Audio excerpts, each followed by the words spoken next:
Salut les pirates, salut les blomistes, salut les flitards.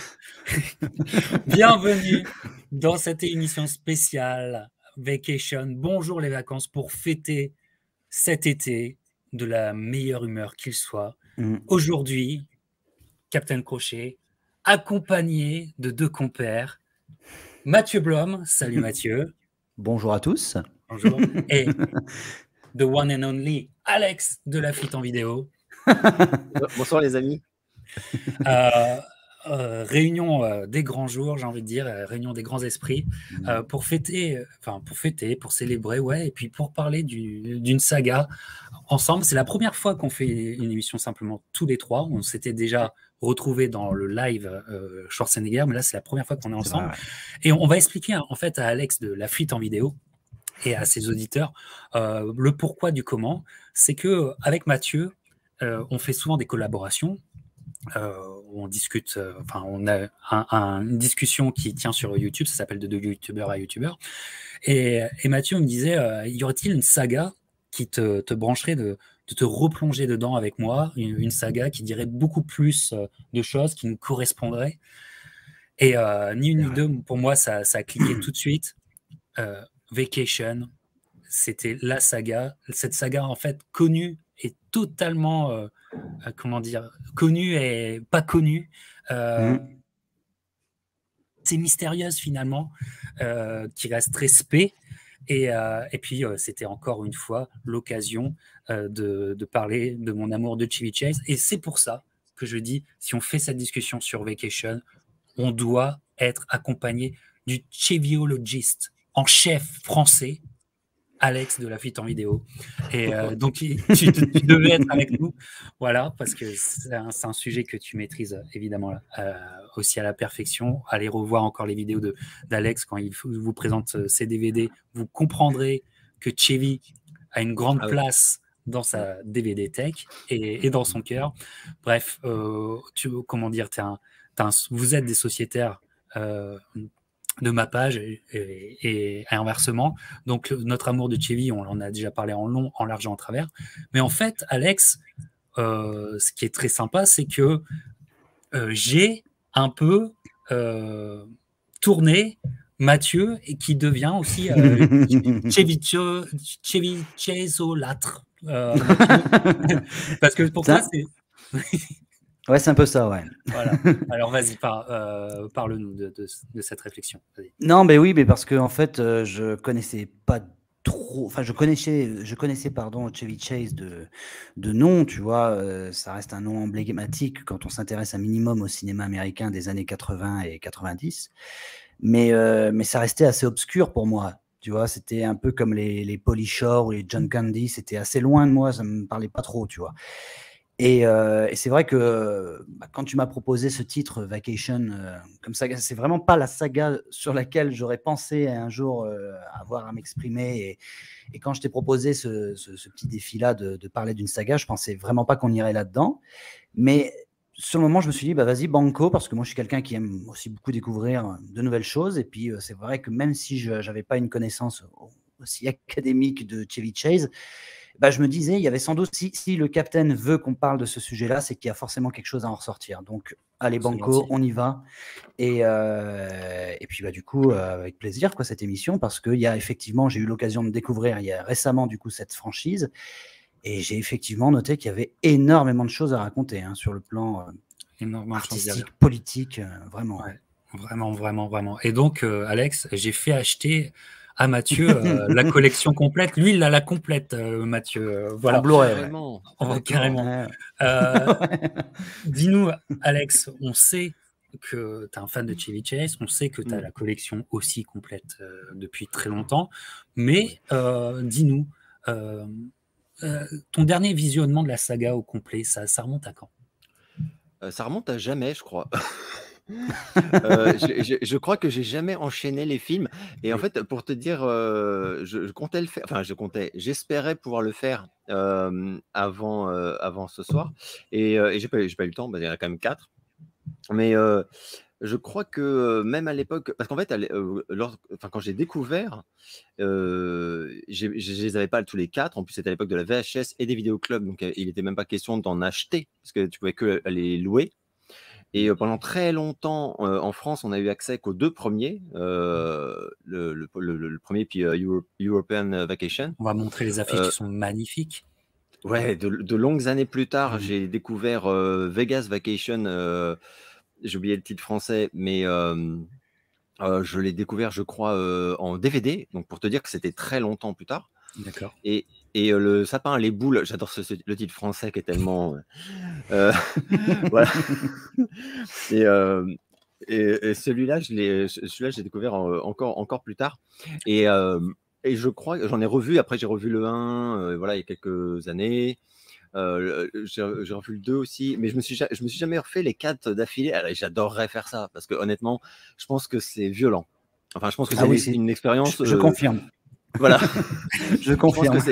Je pense que c'est quelque chose, d'autant que comment dire, d'autant qu'il y a vraiment, enfin comme a dit Mathieu. Alors bon, on va voir à quel point ma mémoire est encore bonne par rapport à chacun des films, mais ce sont des films qui sont très très riches et qui ne sont pas devenus cultes, surtout pour les Américains, pour rien, et qui ont tellement de niveau de lecture, en fait, et ça par contre je pouvais pas le soupçonner, et ça on en parlera peut-être, mais voilà, c'est des films qu'à la découverte, moi j'ai découvert le premier, j'avais 11 ans, 12 ans.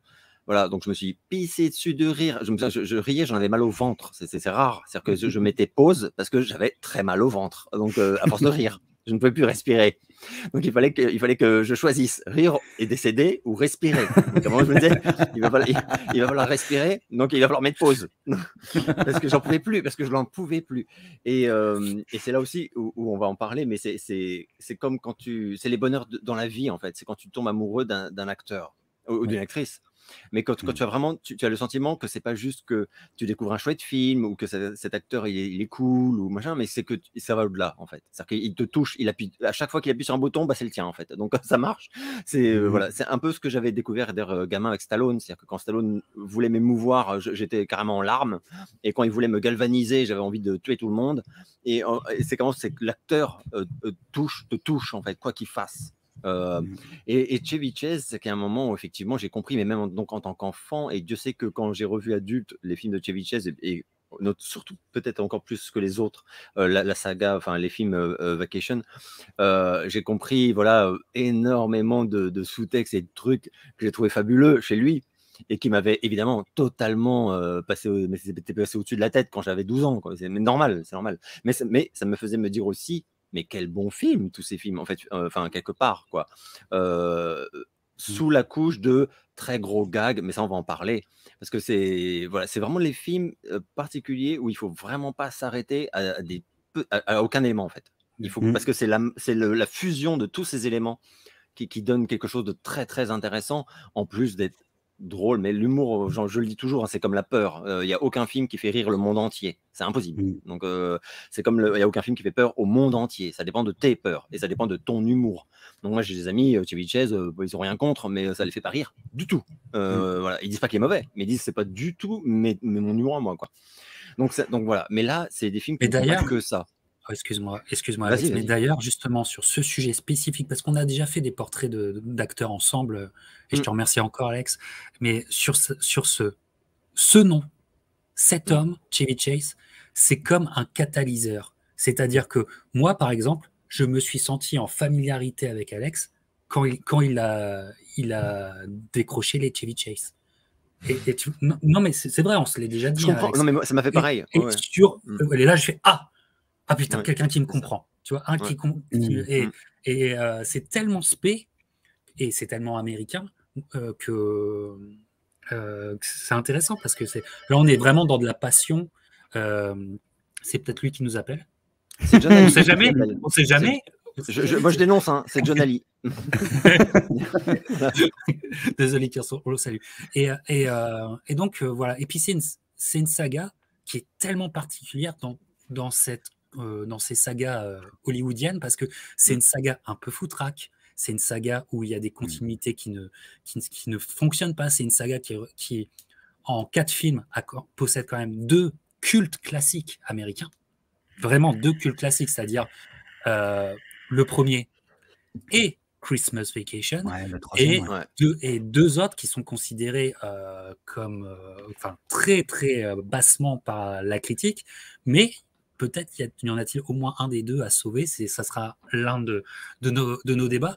Et simplement pour le dire que c'était tellement américain, que c'est comment ils l'ont travaillé en France, mais ça, c'est un discours que vous connaissez si vous êtes fan de nous, enfin plutôt vous nous suivez, vous êtes des abonnés, vous connaissez notre discours, c'est que sur Chevy, ils ont tellement mal travaillé le public français, le marché français, que moi, en fait, moi, j'ai mon souvenir français de Chevy Chase, quand j'étais petit, c'était cette affiche qui était sur les vitrines des vidéoclubs.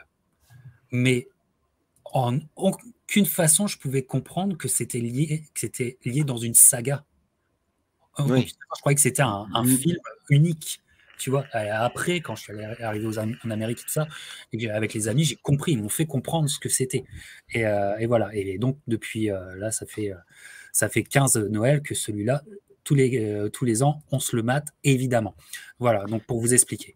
Vas-y. Alors, si moi je peux me permettre juste une réflexion, c'est que je pense que Vacation, ce qui m'a sauté aux yeux en fait en découvrant cette franchise, c'est essentiellement pour le premier, vraiment dans un premier temps, mais c'est le catalyseur, vraiment le premier de cette idée-là, c'est que c'est un film américano-américain. C'est un film qui est fait par des Américains pour des Américains. Ouais. Et c'est pour ça que, mais on va revenir dessus, je pense, c'est pour ça que le 2 notamment est complètement claqué par terre, parce qu'il rate sa cible en fait. Il parle de quelque chose qui ne le concerne pas, c'est-à-dire les cultures, on va dire, européennes. Mais le premier vraiment parle de l'Amérique. Il ose mettre le doigt sur une réalité aux États-Unis au début des années 80 et ose critiquer et ose partir dans différents discours. Mais ça, c'est quelque chose qui ne parle qu'aux Américains. Si on n'a pas, nous, le background de la culture américaine politique de cette époque-là, on peut ne pas saisir les enjeux de ce film et donc pas passer à côté de l'humour et du discours. Et je pense que c'est ce qui s'est passé. Pourquoi ces films-là ne sont pas très connus ici? Pourquoi Chevy Chase lui-même n'est pas très connu en France? Je pense que c'est parce qu'il y a un manque de compréhension. Il y a quelque chose qui ne colle pas. Ça ne matche pas, si tu veux. Mais tu sais, c'est un peu comme les films de Will Ferrell 2 décennies plus tard, qui sont très mal distribués en France parce que ça ne parle pas en fait au public français. Il y a un vrai décalage entre les deux, quoi. C'est une question de culture, je pense. C'est très vrai. Très, très vrai. Et Will Ferrell, qu'on aime aussi, évidemment. Très vrai. Alors, avant de commencer à rentrer de plein pied dans le culte classique qui est ce premier film, j'aimerais redire, j'avais déjà parlé avec Alex, j'aimerais redire que le ton du film, c'est le ton d'une époque et c'est le ton qui est donné par un magazine des années 70 qui est énorme, qui s'appelle National Lampoon. Et le créateur de National Lampoon est un homme qui a écrit Caddyshack, je ne sais pas comment ça s'appelle en français, Animal House avec John Belushi, et ensuite il est mort malheureusement. Mais il y a un film que je vous conseille tous sur Netflix. Voilà. C'est un geste futile et stupide qui est génial, qui est un très très bon film. Alex, je pense que si tu le regardes, tu en ferais une chronique directement. Ah mais je vais le regarder, ouais. Tout à fait. Et qui explique, et qui vient d'un livre. Voilà, il y a un livre sur lui qui est un ami de Chevy Chase. Parce que Chevy Chase, lui, en fait, est avant tout un écrivain. Ils disent writer, mais writer, ça veut dire aussi créatif. Hein, tu seras d'accord avec moi, Alex. Ouais. Et dans les années 70. Et dans National Lampoon, Chevy écrit, mais il y a aussi la version radio de National Lampoon qui va cartonner dans les années 70, où ils ont un humour hyper acerbe. Tu sais, vraiment, ils sont et ils sont à l'avant-garde. Et Chevy, après, avec SNL, Saturday Night Live va devenir une méga star. C'est expliqué dans le film. C'est expliqué tout ce passage-là. Voilà. Et d'ailleurs, ce qui est incroyable à parté, c'est que c'est Joel McHale qui est l'acteur qui fait Chevy dans ce film. Et Joel McHale travaillait avec Chevy sur la série Community. Et Chevy, ça s'est mal fini cette histoire. Et McHale a toujours été entre deux eaux, entre les gens qui étaient anti-Chevy et il a toujours une forme de respect. C'est une relation d'acteur qui est incroyable. Bref, c'est une aparté, on en reste là, mais ça vaudrait une vidéo en soi, tout simplement. Donc le ton est là, et en fait, Chevy en 83, il est de 43, Chevy. Il a 40 ans. Il a eu déjà des films et tout, et Vacation, il faut vraiment que ça marche pour lui. Et ça va marcher. Harold Ramis est derrière, et surtout John Hughes. Pourquoi? Parce que l'histoire vient John Hughes avait écrit dans National Lampoon, je crois en 77, je crois, avait écrit un texte, une novel de quelques pages sur des vacances qu'il avait vécues. Et je crois que ça s'appelle Vacation 58. Voilà. Et ce texte avait tellement marqué que les studios avaient acheté les droits, notamment Paramount en premier, et après Warner avait acheté les droits de cette histoire. Et donc c'est pour ça que Vacation, il y a du John Hughes derrière. Mais c'est le John Hughes énervé. C'est les John Hughes parce que faut comprendre, c'est que c'est totalement punk. Et moi, ça sera le titre de ma vidéo. Bonjour les vacances. C'est une saga trop punk pour être familiale. Et donc, arrive ce film, et ça va être un succès génial, mais au fur et à mesure des visionnements, je trouve que ce film est... Alors, politique, c'est peut-être un grand mot, mais je trouve que Chevy et Ramis trouvent les angles pour faire un portrait de l'Amérique, comme le dit Mathieu, incroyable. Et il y a cette scène, Alex, tu me diras si tu es d'accord, mais cette scène de l'achat de la voiture, où en fait, Chevy mais représente tellement l'homme, d'y penser. Voilà, le quarantenaire, très fier d'avoir atteint la middle class, qui veut se faire plaisir, et qui en même temps, parce qu'il est de la middle class, se fera arnaquer. Et je sais pas, mais je trouve mais cette scène est un portrait de classe sociale d'une époque qui est incroyable en fait quand je l'ai revu encore dernièrement. Alex. Ah oui, tu as très bien planté les trucs. Et en fait, il y a quelque chose d'extrêmement violent dans l'humour de ces films. Et Mathieu a direct relevé le truc, moins dans le deuxième. Mais bon, on va en parler. Effectivement, le deuxième, il y a beaucoup de coups d'épée dans l'eau. Et on se demande un peu ce qu'on regarde. Mais et après, ça va repartir, je trouve, en tout cas, sur les deux suivants. Et là, à nouveau, il n'y a pas de problème. Je suis d'accord. Sur le premier, c'est quand même vraiment un travail d'orfèvre, quoi. C'est-à-dire qu'effectivement, chaque scène, même les plans, les acteurs, tout le monde a l'air d'être totalement à fond et d'aller vraiment sur la même route, quoi. Donc tout match, quoi. Après, ce qui est impressionnant, c'est vrai, c'est que ça cogne dur, quoi. Ça cogne quand même assez dur, et que le personnage de Chevy Chase, qui va d'ailleurs le suivre toute sa vie, avec celui de Fletch aussi, mais quand même celui-là pas mal. Il y a quelque chose de à la fois touchant, parce que effectivement c'est de la middle class, mais de la middle class, comment dire, avec toute la suffisance de l'époque aussi, hein, parce que je ne suis pas certain qu'aujourd'hui la middle class américaine corresponde à ça. Mais par contre, dans les années 80, oui. À 2000%, à 2000%. Et une forme d'assurance et de naïveté qui tantôt est terrifiante, mais vraiment, et le film y va, c'est-à-dire qu'on va en parler, mais il y a des scènes où vraiment c'est presque malaisant, comme disent les jeunes d'aujourd'hui, et des moments où c'est tellement pathétique, et moi c'est un humour qui me parle énormément, c'est l'humour du pathétique. Et Mathieu parlait de Will Ferrell, qui est mon idole absolue en activité en termes de comique, et je retrouve avec Jack Black aussi, que j'adore, mais bref, c'est vraiment les deux piliers pour moi qui représentent l'humour américain, qui me parlent. Et parce qu'il parle à la fois à l'enfant que je suis encore, avec un côté très demeuré, et en même temps à l'adulte assez amer, voilà, qui a un regard très ironique sur beaucoup de choses.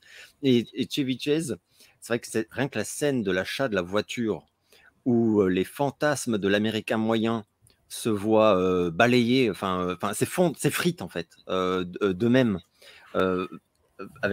dans cette scène, en fait. Et à travers en plus le symbole de la voiture. Et on sait qu'aux États-Unis, peut-être même encore plus à cette époque-là où tu avais la Firebird, enfin, tu avais les Corvettes, c'était beaucoup plus accessible. Aujourd'hui, finalement, si tu n'as pas les moyens d'avoir une Porsche ou une Ferrari, il n'y a pas vraiment de marché pour les voitures un peu sexy, on va dire. Ou, voilà. À l'époque, c'était finalement assez facile, si tu gagnais bien ta vie correctement, enfin, d'acquérir une voiture assez spectaculaire, dans sa forme en tout cas. Et là, vraiment, c'est assez cruel. Cette scène, elle est assez cruelle. Et il y a beaucoup de cruauté dans ce film. Ouais. Mais ça, quand Et t'es c'est gamin, par vraiment exemple... National Lampoon, c'est vraiment Ah la oui. certification du ton National Lampoon. Mais moi, je t'écoutais en parler tout à l'heure et je réalisais que ça fait partie des films, avec quelques autres bien sûr, qui m'ont vraiment montré l'Amérique, enfin, comment dire, qui m'ont appris beaucoup sur l'Amérique. Mais assez inconscient, hein, enfin, c'est-à-dire que voilà, mais qui m'ont quand même appris beaucoup. Quelque part, je le dois à Chevy Chase parce que mine de rien, avec ce qui est fort pour moi avec Clark Griswold, là, c'est que d'une scène à l'autre, il fait de la peine, où il est insupportable. Mais c'est pas simple en fait. Et il ondule en permanence. Enfin, il tangue quoi. Et ça, c'est putain. Mais c'est l'écriture. Et tu parlais de son travail de writer. Et ça se sent tellement. Voilà quoi. Et ça me rappelle d'ailleurs l'interview de Carpenter quand il parlait de leur collaboration sur L'Homme Invisible. Et voilà, je pense pas. Enfin, c'est un acteur qui ne demande pas mieux que d'aller un peu au-delà de juste. Enfin, c'est pas un mec qui se ramène et qui dit c'est quoi ma ligne, ok, oui Non, chef. non, non. C'est quelqu'un qui veut collaborer, qui se ramène avec des idées. Enfin, bon. Et là, je pense... Et qui modèle, je pense qu'il se connaît très bien. Je le dis, Oui. Vacation, c'est vraiment son gros carton après la télé. Il a eu plusieurs essais, notamment avec Goldie Hawn, mais ça n'a pas breaké fort. Vacation, ça break fort. Et ça break à 40 piges. Et à 40 piges, il sait qui il est, et il sait ce qu'il veut, et Oui. il sait comment modifier les choses. Mais dans le... Comment dire, je suis allé refaire toutes les interviews de Chevy à cette époque de 83, je me suis régalé. Et il le dit en fait, il le dit que donc c'est un script de John Hughes, il a remodifié un peu pour lui, mais ça reste du John Hughes, il le confirme. Et il confirme aussi qu'il y a une vision sur l'Amérique. On regarde cet extrait. But you're showing there's a seedy America. side to America that we do show here and there. There's a little to it in the cousins we visit, a great deal of poverty there, and there's a... Voilà, il dit qu'il y a une phase de l'Amérique qu'ils ont voulu montrer, notamment avec le cousin qu'ils vont visiter. Voilà l'extrait. Donc, excuse-moi Alex. Non, mais c'est exactement ça. Et par exemple, je me souviens, et ça dès l'enfance par contre, que la visite au cousin, mais ça m'avait choqué, hein, je le dis honnêtement, hein, ça m'avait choqué. Ah ouais, mais même sur tout ce qui est suggéré, genre on n'est pas, enfin il y a des trucs, c'est chaud quoi, c'est très glauque. Ah oui, oui. Bah, il y a même il y a une blague, il y a une blague comme sur l'inceste qui serait impossible de faire. Bah, carrément. Ouais. Voilà, impossible de faire aujourd'hui. Il y a l'inceste, il y a l'alcoolisme, il y a plein de trucs. Bon, l'inceste, c'est vraiment très choquant. Mais et en même temps, le regard de cette famille, Griswold, enfin le regard de ce couple, où finalement, bah, c'est très, comment dire, ça te montre vraiment quelque chose de l'ordre de l'individualisme qui est très vrai, mais qui est horrible à voir. Cette espèce de non, mais tant que ça nous... Tant que le mec il dégueule, ça va. Dès lors que c'est sur tes chaussures, ah bah non, bon, tu vois. Et voilà, il y a quelque chose de... C'est terrible. Même avec la vieille, quoi. Enfin, moi... Ah oui, mais tu sais, alors je vais peut-être aller un peu loin. Mais sur ce portrait en fait de deux classes sociales qui sont là, moi je trouve qu'il y a presque même un regard célinien parce que même les rednecks ils sont pas sauvés par le fait qu'ils galèrent, économiquement et tout ça. Ils sont aussi bas dans leurs instincts, dans leurs émotions. Ils veulent profiter aussi de Clark de façon outrancière et tout ça. Enfin, personne n'est récupéré, quoi. C'est un film d'une violence punk, mais que je ne retrouve plus, quoi. Ah, mais l'Amérique prend cher, hein, dans ce film, c'est indéniable. Je veux dire, moi, la scène que j'ai en tête, c'est quand il se vautre dans le désert du Nevada avec sa bagnole, et qui commence à partir tout seul dans le désert en se disant bon, bah, c'est bon, vous inquiétez pas. Et là, tu as 2 Amérindiens sur leur cheval qui le voient et qui lui disent mais quel pauvre con, tu vois.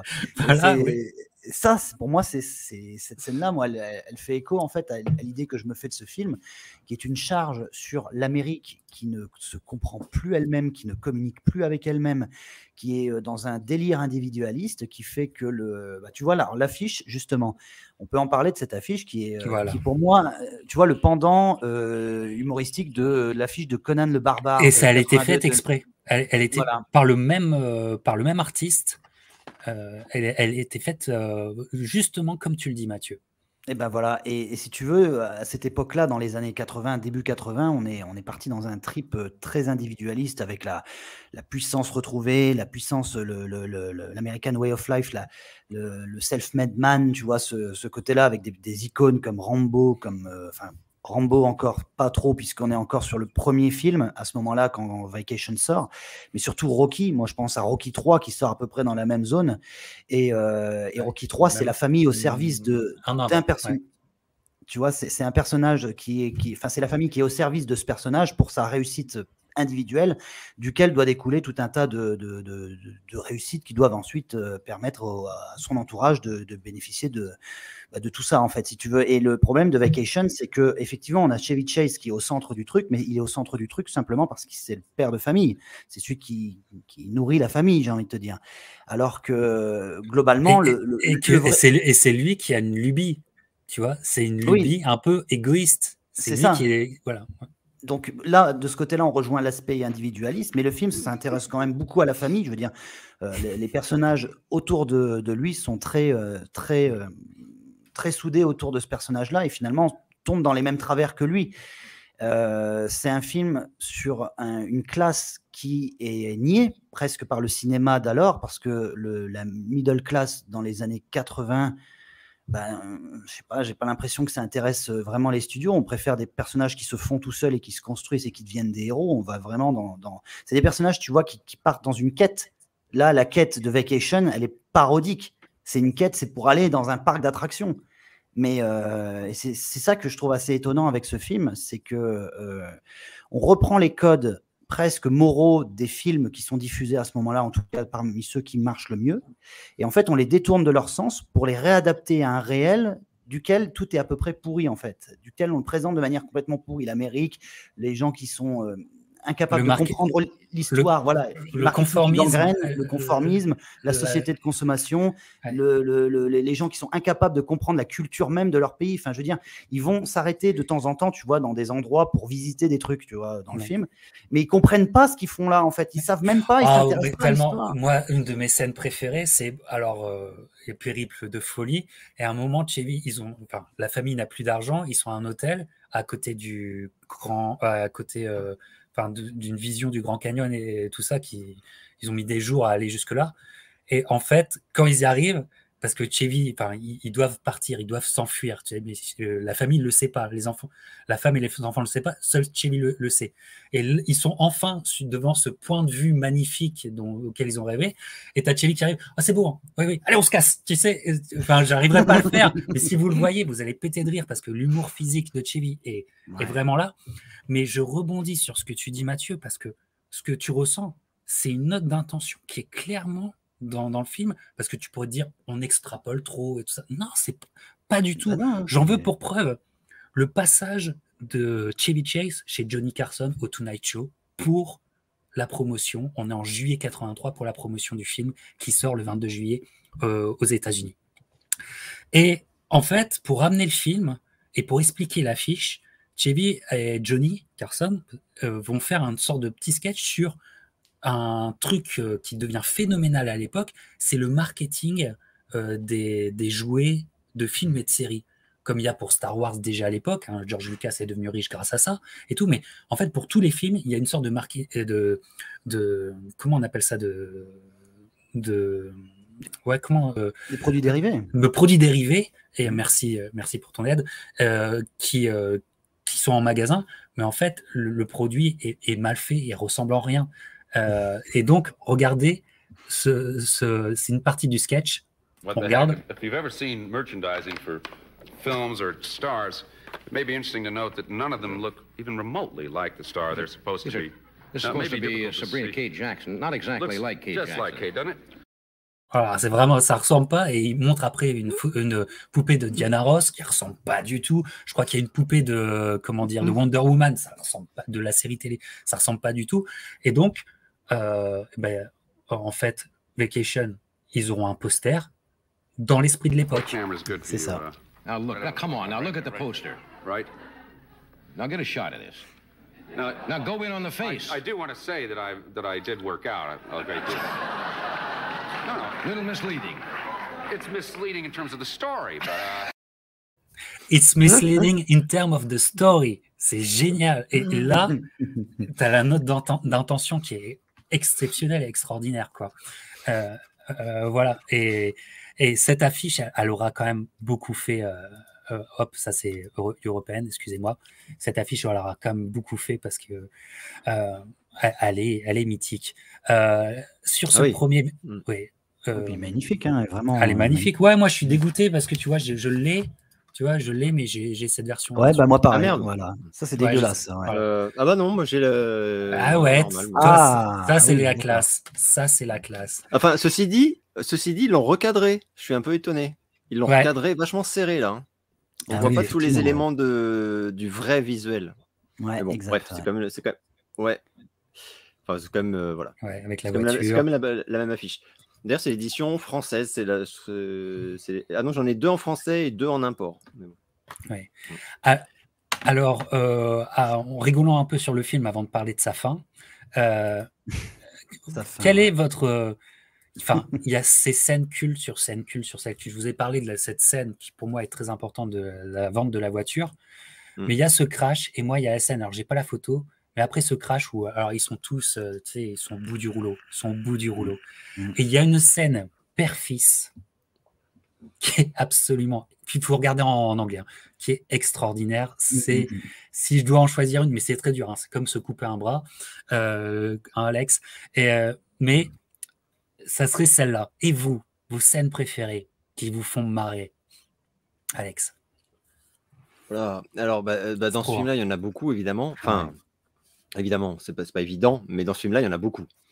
Il y a des choses. Il y a une scène qui m'avait fait. Une des scènes, par exemple, qui m'avait fait pleurer de rire nerveusement, c'est la scène où ils sont en voiture et ils passent à côté d'un monument super spectaculaire et tout, et le père dit: regardez les enfants, ça fait 200 mètres de haut, une vue sur le lac machin et tout, on peut y accéder en 2 secondes par un ascenseur et tout machin. Enfin, il fait un truc de taré et les enfants ils sont juste à côté, hein. Ils font on y va papa, et il fait non.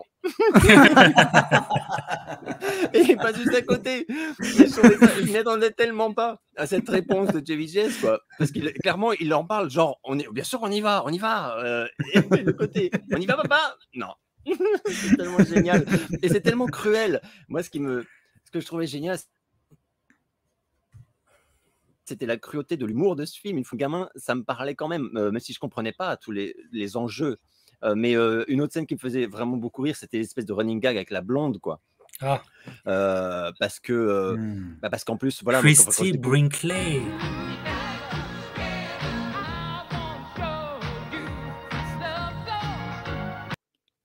J'arrête là. Mais rien que de revoir ça, mais j'en peux plus, quoi. La danse avec le sandwich, mais c'est parfait. Mais qu'est-ce qu'ils ont dû se marrer. Franchement, je trouve ça fabuleux. Et la scène en fait où elle arrête pas de le doubler, elle lui fait des clins d'œil, enfin on dirait un clip vidéo de heavy metal. Enfin c'est tellement drôle et bien fait, Et où lui il fait semblant qu'il a perdu je sais plus quoi et dit aidez papa à retrouver ses clés ou je sais plus quoi. Enfin c'est un truc, quoi. Et du coup ils se baissent tous. Et lui, comme ça, il passe et il fait semblant d'être célibataire. Enfin, c'est tellement violent. C'est tellement violent parce que là, ça cogne dur, ça cogne très dur sur les fantasmes aussi. Une fois qu'on est rangé, qu'on est dans un couple, voilà, et qu'on doit être fidèle et que blabli blabla. Et aussi sur le côté la misogynie. Enfin, c'est terrible, c'est terrible. Mais c'est des scènes super trash, quoi. En plus, ce que tu dis. Et encore note d'intention dans le casting parce que c'est Christy Brinkley et à ce moment-là, elle est très populaire. Pourquoi? Parce qu'elle est la top modèle de Sport Illustrated et la version bikini de Sport Illustrated. Il faut comprendre que Sport Illustrated, à la caisse de supermarché, c'est le magazine qui est là, quoi. Et donc, ça je connais. Quand il y a le bikini issue qui sort, tous les pères de famille, ils ont la bave qui tombe et tout, tu vois. Et c'est elle qui fait, et c'est très très bien pensé, quoi. Qu'elle soit ce fantasme-là dans ce film, c'est génial. Je trouvais ça, voilà, ça c'est des scènes, voilà, c'est des scènes, mais il y en a tellement. Mais ça, c'est 2 scènes qui m'avaient fait vraiment rire de façon un peu différente. La première, c'était vraiment le fou rire de la réplique qui est tellement incroyable, quoi. Et la deuxième, c'est parce que voilà, ça montre le côté pathétique. Et moi, en plus, vu gamin, je me disais, mais c'est horrible de devenir adulte, en fait. C'est-à-dire qu'en fait, on brûle de désir pour des choses qui nous sont devenues interdites. Enfin, donc, et on est prisonnier, et en même temps, on essaye de se dépêtrer à travers le mensonge. Enfin, waouh! Parce que c'est drôle, mais en même temps, c'est quand même un mec qui ment tout le temps. Enfin, il ment en permanence, quoi. Et alors, pour sauver la face, pour faire croire que, enfin, ça dépend. Mais même à son fils, maintenant c'est drôle, quoi. Mais le père, comment ça tire à boulet rouge sur l'éducation. Enfin, genre le père que c'est, quoi. Enfin, faut quand même. À un moment, le mec, c'est quand même terrifiant. Et surtout dans celui-là, parce qu'après ça va un peu se calmer, parce que Mais là, il y a des dialogues, comme tu disais, avec le fils. Mais il y en a un sur la piscine.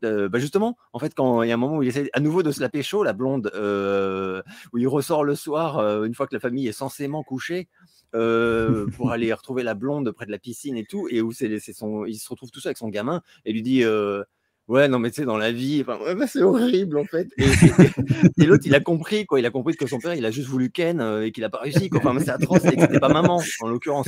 Enfin, je trouve ça génial. Et ça, quand tu revois ça adulte, tu te dis, mais putain, mais chapeau, les gars, quoi. C'est super bien écrit, c'est super bien joué, et c'est super audacieux. Et ça marche toujours tant d'années plus tard, en fait. Parce que, comme tu disais très justement, Captain, c'est qu'aujourd'hui, c'est toujours pas très très facile de faire de l'humour de cette façon-là. Je veux dire, Will Ferrell s'y attelle. On en parlait tout à l'heure. Jack Black un peu, mais c'est pas trop sa niche.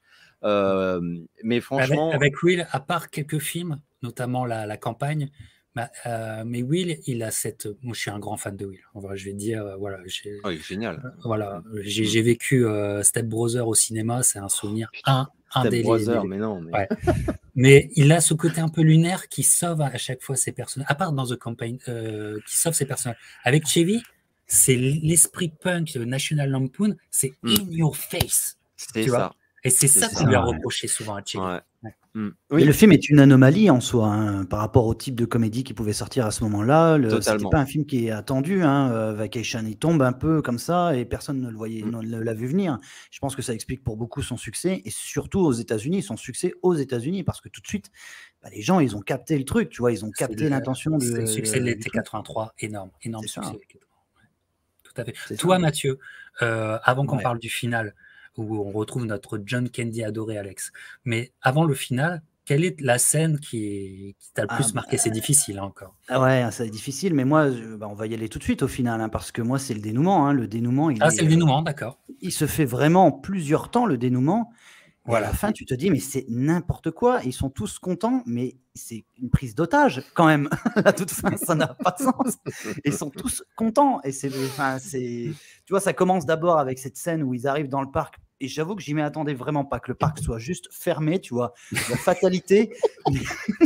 La violence du truc, quoi. La violence du truc, tu vois. Mais c'est bête. Non, c'est juste fermé là aujourd'hui pour les travaux. Enfin, c'est pour 15 jours, tu vois. Et parce qu'en plus, tu as toute cette scène qui précède avec la musique des chariots de feu de Vangelis qui génial. Donc, tu as toute cette montée en tension, puis là, bam, la fatalité. Ils ont pu utiliser, parce que c'était les chariots de feu étaient aussi une production Warner Bros. Donc, ils C'est ont ça, pu voilà. utiliser la musique. Et c'est C'est ça. génial. C'est Ah oui, génial. c'est un truc de fou. C'est un truc de fou parce que derrière, tu as ce que je disais tout à l'heure avec la quête du héros et tout ça, c'est l'acte final où tu as l'espèce de grand mouvement épique de la victoire du héros, enfin du dernier combat que le héros mène. Ça y est, il arrive à son but, il va réussir à terrasser le dragon. Ah ouais, mais le parc est fermé, la grotte est fermée, le dragon sortira pas aujourd'hui, tu vois. Et c'est ça que je trouve absolument génial. Et donc le personnage pète un plomb, mais pète un gros plomb, tu vois, prend en otage donc John Candy. Et puis il y a le simili Walt Disney qui débarque à la fin. Tu as tous les flics, enfin c'est un bordel et tout le monde finit par faire du manège à la fin. Ça n'a pas de sens. Et voilà. Et voilà. Et C'est génial. encore cette note d'intention où on vient faire passer à la sulfateuse cette société de consommation en finissant par Walt Disney. Parce qu'en fait, là, ils ont inventé le nom d'un Wally World, mais c'est Walt Disney qui est prévu. Et dans le scénario d'origine, et ça a même été tourné, les images sont introuvables, mais ça a été tourné, ils font la prise d'otage carrément donc à Walt Disney. C'est Walt Disney qui prennent en otage chez lui. Et c'est encore plus violent le truc. Et ils l'ont changé. Et d'ailleurs, cette idée, ils la garderont pour le 3e Christmas Vacation. Ah oui, Voilà. Ah non, mais du début à la fin, moi, je trouve que c'est un film. Non, mais le film est fou. Enfin, je pense que c'est un film qu'on pourrait plus faire aujourd'hui. Enfin, tu vois le remake qu'ils ont fait il y a quelques années, là, 2015, je crois. Le remake, le reboot, on en parlera en plus en détail après, mais c'est là que tu vois en fait le décalage. Tu pourrais plus faire un film comme ça aujourd'hui parce que déjà l'Amérique n'est plus la même. C'est un focus vraiment sur un temps donné, un moment précis. Et on parlait au tout début de la société la classe moyenne, pardon, qui a quand même évolué entre cette époque-là et la classe moyenne actuelle. Et il faut le prendre maintenant presque comme un classique, un film un peu historique qui raconte quelque chose sur un temps donné. Et alors, ça parlera probablement pas à tout le monde. Encore une fois, pour moi, il faut un minimum de bagages sur l'histoire de l'Amérique, sur la manière dont l'Amérique se fait dans ces époques-là, pour vraiment capter les enjeux humoristiques du film. Pour moi, il faut avoir ce type de culture-là, et c'est vrai que c'est difficilement exportable, moi je pense, à ce moment-là, parce que si tu n'as pas le contexte qui va avec, tu n'as pas la lecture qui va te permettre de vraiment profiter du spectacle, quoi. Tout à fait d'accord. Ouais, tout à fait d'accord. Non, mais c'est tout à fait ça. Et c'est vraiment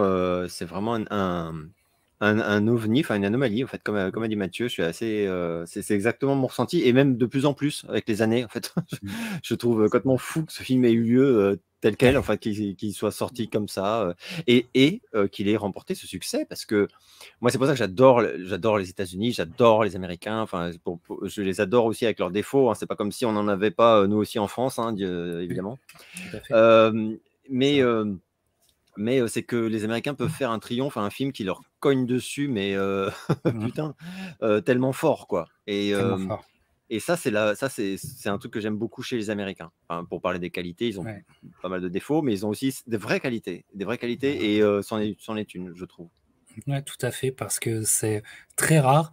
Il y en a eu d'autres, mais c'est très rare d'avoir un film comique, une comédie qui délivre la marchandise comique, là, vraiment, et qui en même temps est portée par une colère, une rage de chaque instant, du début à la fin, sur sa propre société, qui est incroyable. C'est incroyable. C'est incroyable. C'est presque, je dirais, le négatif de Rambo, tu vois, qui sort cette année-là. Parce que Rambo, c'est pareil, c'est une espèce d'acquis de conscience sur l'histoire récente du Vietnam par rapport à ça. Et donc, c'est l'Amérique qui se regarde elle-même, c'est l'Amérique qui se fait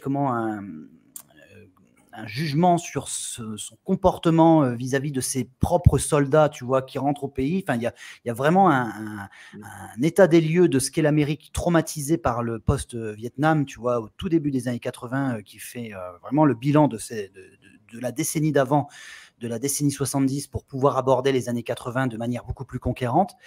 Et en fait, oui, c'est le négatif d'un Rambo qui est très dramatique. Le premier Rambo est très dramatique. Le premier Vacation est très humoristique. Et pour moi, c'est deux films qui presque se répondent l'un l'autre. Ouais, je vois ce que tu veux dire. Bravo, bravo, bravo. Tu m'ouvres les chakras là, j'avais pas vu. Oh là. Ça va trop vite entre nous, Captain. Voilà. Alors, on va continuer maintenant sur cette saga, mais vous avez compris que c'est une pierre angulaire. Le film en soi, Vacation, est une pierre angulaire et qu'on l'adore. Bon, bref, voilà. Donc, on vous le dit.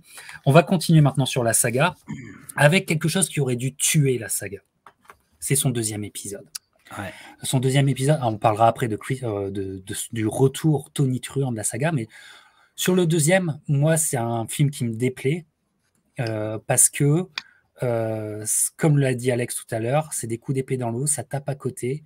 Ce n'est, comment dire, on sent que c'est fait dans une certaine forme de précipitation qui va créer des dysfonctionnements dans la saga, notamment les enfants, le recasting des enfants.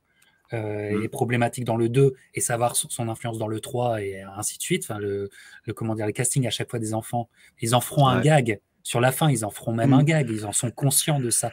Il y a un gag dans Vegas Vacation et il y a aussi dans le reboot aussi, ils font référence à ça. Mais bref, c'est un film qui aurait dû être fait peut-être un an plus tard. Pourquoi? Parce que ça arrive en 85 et 85 c'est l'année de Chevy. Et ça se voit que Chevy ils ont fait ça trop vite parce que c'est entre Fletch et Spies Like Us. Et il y a un truc même dans la cinématographie parce que le premier film, attention, il y a des belles images. Enfin, il y a une belle cinématographie. Tout à fait. Oui. C'est un film léché, c'est très beau. Exactement. Ouais. Ça reste un bon road movie également, hein, à côté d'être une comédie. Voilà. European, la plus belle chose qu'il y a, c'est le poster. Tu vois, c'est vraiment le poster qui est la plus belle chose qu'il y a parce que même la cinématographie, il y a des choses. Alors, il y a 2-3 gags qui me font rire quand même, mais il y a autant le premier tape juste, autant le deuxième tape à côté. Et la scène d'intro où ils veulent refaire une sorte de blague incestueuse, si je puis dire, là, ça te met juste mal à l'aise. Ça, c'est un exemple. Voilà. Moi, j'aime bien le running gag de l'anglais à chaque fois qui se fait écraser, etc. Qui fait, oh, tout va bien. Ça, c'est mon gag préféré du film. Mais sinon c'est très décevant. Et normalement, ça aurait dû tuer la saga. Et ça ne l'a pas tué. Pourquoi? Parce que Chevy, c'est les années 80. Dans les années 80, il a réussi à faire ressusciter la chose en 89. Mais sur European Vacation, j'aimerais avoir votre ressenti. On va commencer avec toi, Mathieu, parce que je pense que tu vas sortir la sulfateuse. Bah écoute, j'en sais rien, mais en tout cas, oui, non, pour moi, c'est le plus mauvais de la saga, indéniablement, y compris même en comptant le reboot, parce que c'est un film qui est trop. Enfin, j'ai l'impression, effectivement, tu disais, il est précipité, il est produit de manière précipitée, et effectivement, ça se ressent. Mais même au-delà de ça, je trouve que c'est un film qui a trop la confiance, en fait. Ça y est, sous prétexte qu'on a réussi à trouver l'angle juste pour critiquer, nous, les Américains, par rapport à notre culture.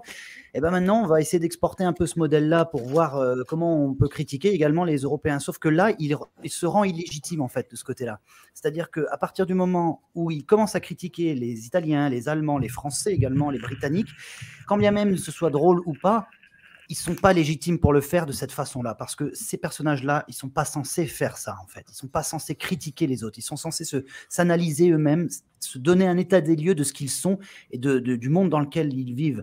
Mais à partir du moment où on arrive en Europe, c'est déjà fini en fait, c'est déjà trop loin, vous n'êtes pas dans la même culture.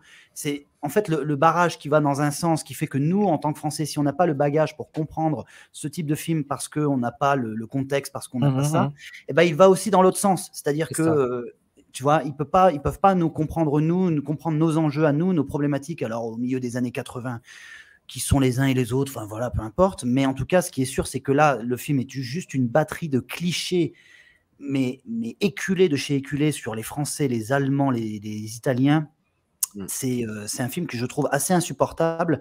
Et puis de toute façon, le film se tire une balle immédiatement dans le pied dès le début parce qu'à partir du moment où tu imbriques cette famille qui appartient à la classe moyenne et qui est censé être un modèle pour les classes moyennes des années 80, à partir du moment où tu les places à la télévision, dans un jeu télé qu'ils vont gagner, et bah tout de suite, ils sortent du game en fait, parce que ça, c'est quelque chose dont les classes moyennes n'ont pas accès. C'est de gagner à la télévision. C'est un truc tellement unique, c'est un truc tellement qui sort du chapeau, ça arrive à quasiment personne, qu'à partir du moment où cette famille, tu la rends unique pour ce qu'elle est, et ben, par rapport à cette histoire-là, bah, tu perds la force d'identification qui faisait le charme du premier film. Voilà, tout le monde pouvait se reconnaître dans le premier film parce que les situations présentées pouvaient être déjà vues ou plus ou moins associées à du déjà vu pour les gens qui regardaient ce film-là.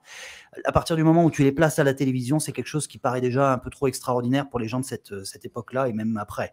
Donc, tout ce qui se passe dans le film n'a pas de sens. Tout ce qui se passe est un peu vraisemblable et en plus, c'est cliché. Alors, effectivement, oui, il y a ce clin d'œil à l'acteur, c'est Eric Idle qui était un des Monty Python, si je me souviens bien.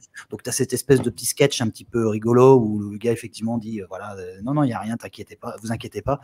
Oui, bon, c'est un clin d'œil au Monty Python. Le film essaye de se dire oui, bah, vous voyez, on sait qui est Eric Idle, voilà, on sait qui sont les Monty Python, on va essayer de faire un petit clin d'œil, voilà, on s'intéresse quand même à vous, les Européens. Mais bon, non, moi, ce film-là, vraiment, c'est pour essayer de sauver un truc, mais il y a quand même une réflexion avant l'heure sur les sextapes, quand même. Ah oui, ça, par contre, le début et la fin. Mais c'est vrai que nous, on est ultra fans du premier, mais ce European Vacation, il est spécial parce qu'on le sort toujours un peu du lot, Alex. Ben oui, parce que comme a très bien dit Mathieu, en fait, rien ne va. Enfin, d'une certaine façon, rien ne va. Et effectivement, enfin moi, mais même je me souviens vraiment à sa découverte. Alors, je suis quand même pas bien vieux. J'étais perplexe. Mais dès le jeu télévisé, je disais, ça colle pas à la famille que j'ai vue dans l'autre film, elle ferait pas ça. Enfin, ça collait pas. Déjà, ça ne collait pas. Et ensuite, en fait, il y a un truc, c'est que il se tire des balles dans le pied très vite. Parce que effectivement, on nous annonce, mais c'est voulu, hein, mais c'est une très mauvaise idée, c'est juste ça, quoi. On nous annonce que effectivement, ça va être la farandole de la moquerie facile. Mais c'est tellement l'antithèse du premier film. Le premier film, c'est tout sauf de la moquerie facile. C'est tout sauf des gags de merde sur bah dis donc.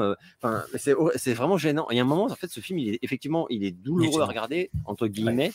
Faut quand même pas exagérer, mais il est médiocre. C'est médiocre et ça fait chier parce que justement la médiocrité c'est pas du tout ce qu'on a eu avec le premier film, mais à aucun moment. Et là c'est un étalage de médiocrité. Et comme a dit Mathieu, de temps en temps, il y a quand même une vanne drôle, faut quand même pas. Oui, évidemment. Enfin, moi je me souviens, il y avait 2-3 scènes qui m'avaient fait marrer, mais c'est des trucs complètement ridicules et qui n'ont aucun lien avec le film. Enfin, c'est-à-dire qu'en fait, c'est des gags limite visuels. Je me souviens qu'à un moment, il est devant un miroir et il sort le ventre et il fait avant, après. Enfin, bon, oui, ça m'a fait hurler de rire, mais il aurait pu le faire dans un sketch qui n'est pas un film. Enfin, je veux dire que ça n'a aucun. Enfin voilà, c'est juste un truc visuel à la con. Et il y a 2-3 scènes comme ça. Tout le reste, il y a vraiment quelque chose de. Ils ont brodé sur rien, en fait. Enfin, sur quasi rien. Et en plus, il y a quelque chose de pas très agréable. Et c'est exactement ce qu'a dit Mathieu. C'est-à-dire qu'effectivement, là où ça pourrait être bien, parce que c'est pas tellement que l'idée est mauvaise, c'est que l'idée ne colle pas au concept de cette famille, du film et tout, etc. C'est qu'il y a un côté, les Américains se foutent de la gueule des Européens. C'est hilarant, vous allez voir, tout le monde en prend plein la gueule. Et en fait, bah non, parce que d'abord, c'est pas très bien écrit, donc du coup, en réalité, ça tire souvent à côté. Donc, je sais pas, moi, j'ai pas l'impression que ça tape très juste, en tout cas, sur ces pays-là. Et qu'en plus, du coup, la machine s'essouffle très vite. Mais très vite. Et je me souviens même qu'il y a un ventre creux dans le film. Il y a un moment où on se dit putain, ça ralentit. Enfin, qu'est-ce qui se passe? Et après, ça repart un peu. Et bon, avant la scène de. Tu sais, tu sens qu'à l'écriture, ça a été douloureux. En fait, tu sens qu'à l'écriture, il y a des moments où je pense, hein, ils ont souffert. Parce que vraiment, parce que vraiment, c'est compliqué. Et oui, parce qu'en plus, comme pas mal de films qui ne racontent rien et qui sont mal fichus, ça va trop vite. Donc ça va trop vite en plus. C'est-à-dire que voilà, c'est un enchaînement de sketchs, de gags, de trucs, mais ça va trop vite. Enfin, c'est parce qu'en fait, ils n'ont pas l'intelligence d'écriture de développer à chaque fois.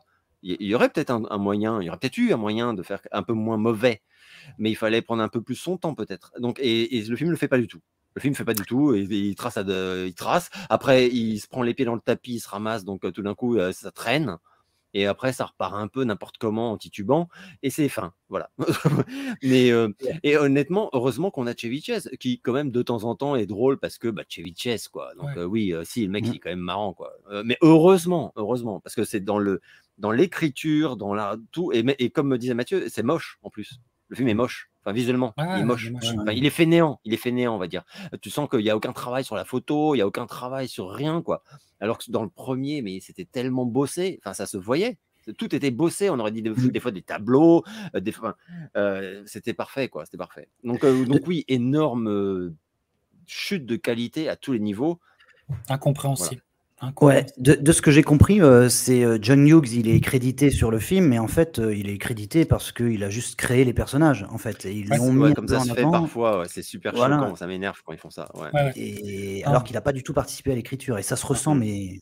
Il sera plus impliqué dans ce qui va arriver après. Il sera plus impliqué. Ah oui, et complètement. moi, j'aimerais savoir, là, j'ai toujours pas, mais je finirai par savoir, c'est les tournages. Parce qu'il y a. Est-ce que Fletch était fini quand il tourne Open Vacation? J'en suis pas sûr. Et ça se voit, c'est incompréhensible. Il sort presque coup sur coup, il sort European Vacation et Fletch. Et c'est presque, tu vois, son pire film et son meilleur film en 2 mois.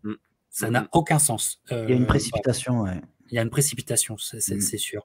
Et donc, la saga aurait dû s'en arrêter là, mais en fait, il va y avoir un 3e épisode qui aurait dû aussi casser la saga, puisque en fait la note d'intention, encore une fois, qui est le voyage dans Vacation, n'a pas lieu, puisque en 89 va arriver le film, et c'est le film de Noël américain, encore plus que Home Alone.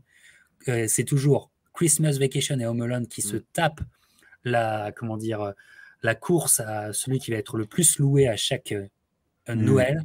Mais c'est la version US du Père Noël est une ordure, quoi. C'est leur Père Noël est une ordure à eux, quoi. Certainement.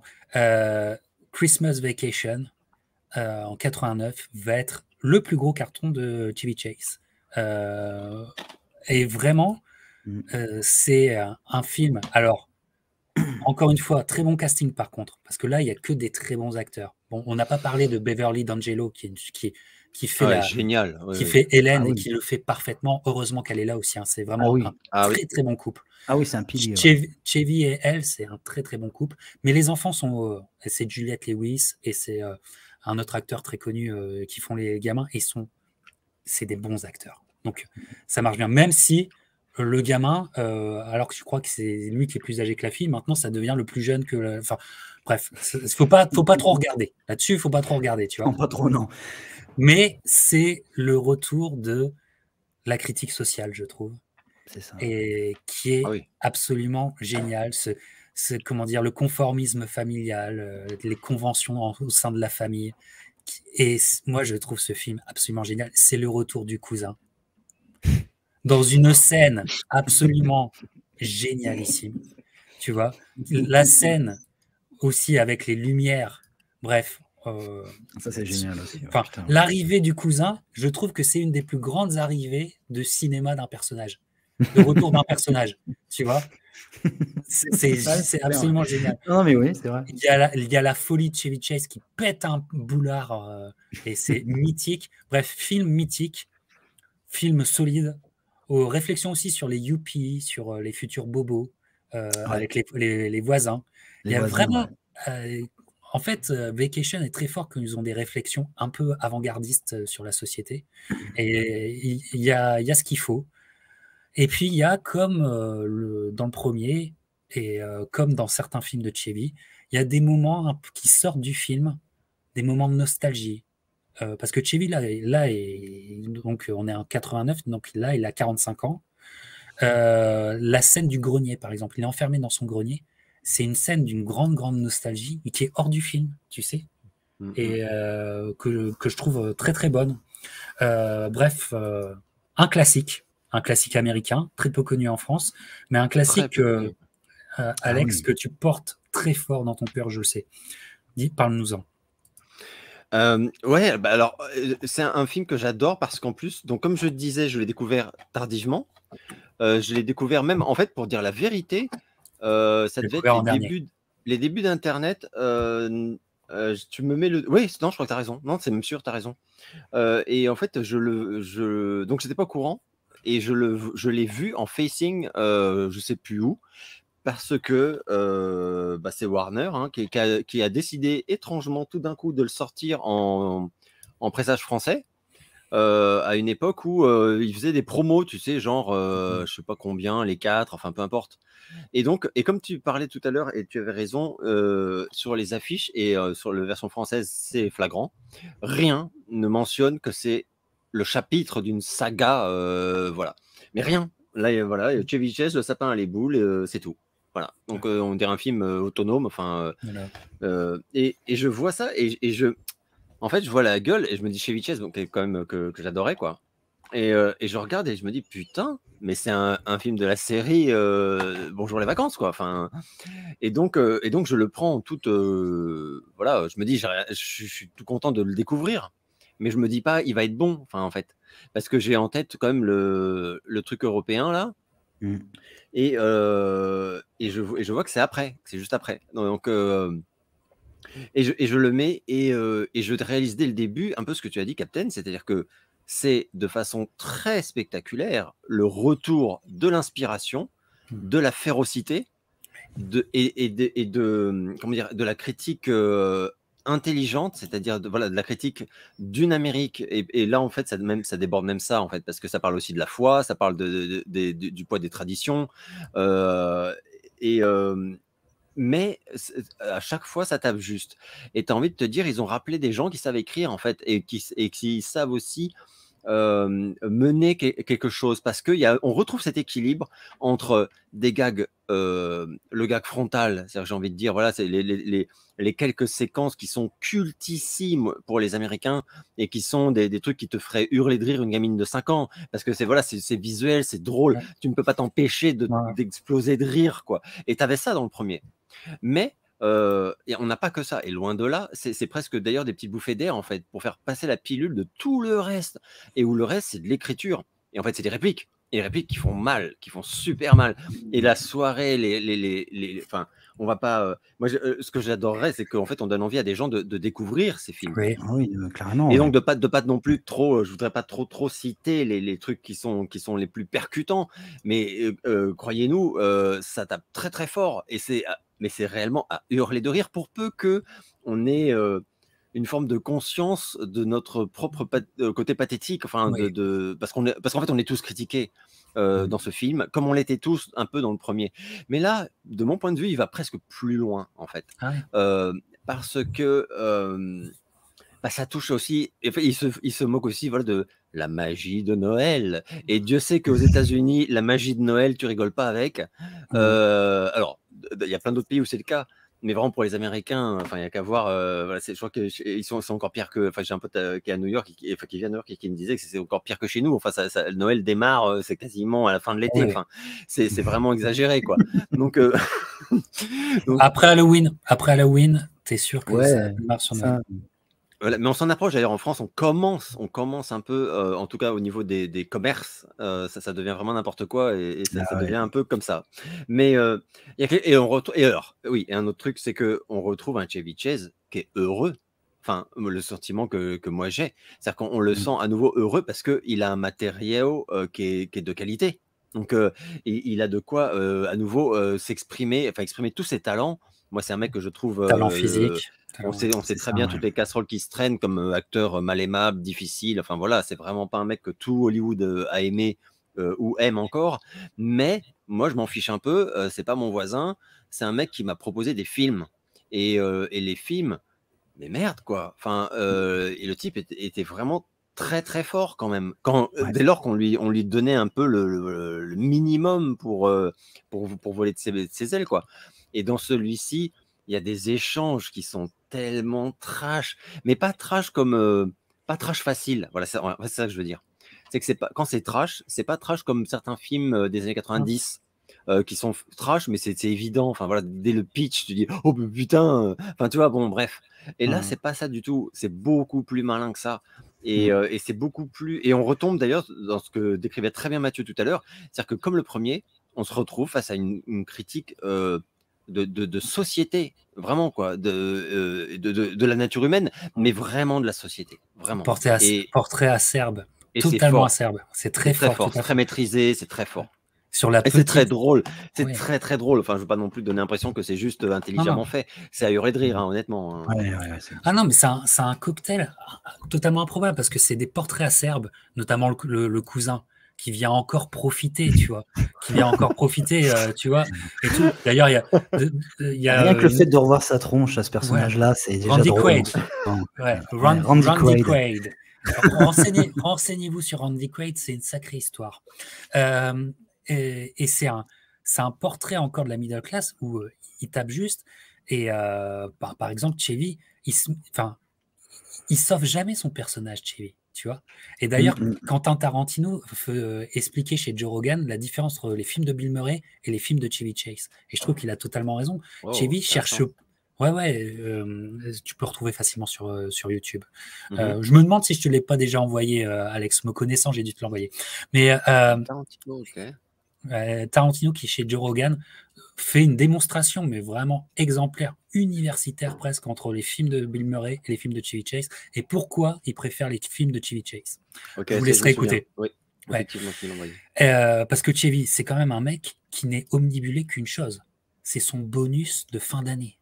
Tu vois, et voilà, et parce que il est son personnage, le Clark Griswold, il l'a tellement lui que c'est génial. Et en même temps, c'est un cocktail improbable parce que comme je vous disais, c'est une critique acerbe, c'est des portraits acerbes, et parfois tu as des sorties du film qui normalement tu dis putain, qu'est-ce que je regarde, mais ça colle. Par exemple, toute la décoration de la maison par Chevy, qui a un humour presque à la Buster Keaton. Tu vois, voilà. Et puis Chevy, il a un visage. Enfin, comme le disait Alex, tu sais, c'est le genre de mec, tu l'aimes ou tu l'aimes pas, mais quand tu l'aimes, t'adores sa tête. Quoi. Sa tête te fait rire, tu vois. Quand sa tête te fait rire. Sa tête, c'est un monde. C'est une histoire, sa tête. Tu vois. Mais alors, la tête de Chevy, alors du personnage plutôt Clark, quand il arrive à ce que les lumières arrivent enfin à éclairer la maison, tu sais, cette tête, mais je pourrais la regarder des heures. Tu vois. Bref, j'adore ce film, Mathieu. Oui, effectivement, oui. Pour moi, ce film-là, c'est presque, comme je disais tout à l'heure par rapport à Rambo et le premier Vacation. Là, celui-ci répond directement au premier Vacation. Le premier Vacation, c'est un film qui est en mouvement, ils bougent, ils vont d'un point A à un point B. Celui-ci, il reste que au point A. C'est un film qui est statique, dans un huis clos, dans une seule maison, qui se déroule dans une unité de lieu et de temps qui est très brève, qui est beaucoup plus brève que le premier, si je me souviens bien, c'est sur 2 jours, peut-être le troisième. Le premier, c'est sur 15 jours, un truc comme ça. Et mais par contre, toute la structure du premier, on la retrouve parce que tu vois, on parlait tout à l'heure de ce parc fermé quand ils arrivent, mais à la fin, quand il reçoit sa lettre et qu'il pense avoir son bonus et qu'en fait c'est une connerie, enfin je sais plus ce que c'est exactement, mais c'est pas du tout ça, et c'est juste en gros pour dire merci et bonne fête de fin d'année à toute notre équipe, tu vois, il y avait rien de plus. C'est ça en fait, et ça vrille pareil puisque derrière ça finit en prise d'otage. Enfin voilà, bon, je spoil, je suis désolé, mais vous irez voir, et c'est de toute façon ça reste un régal malgré tout.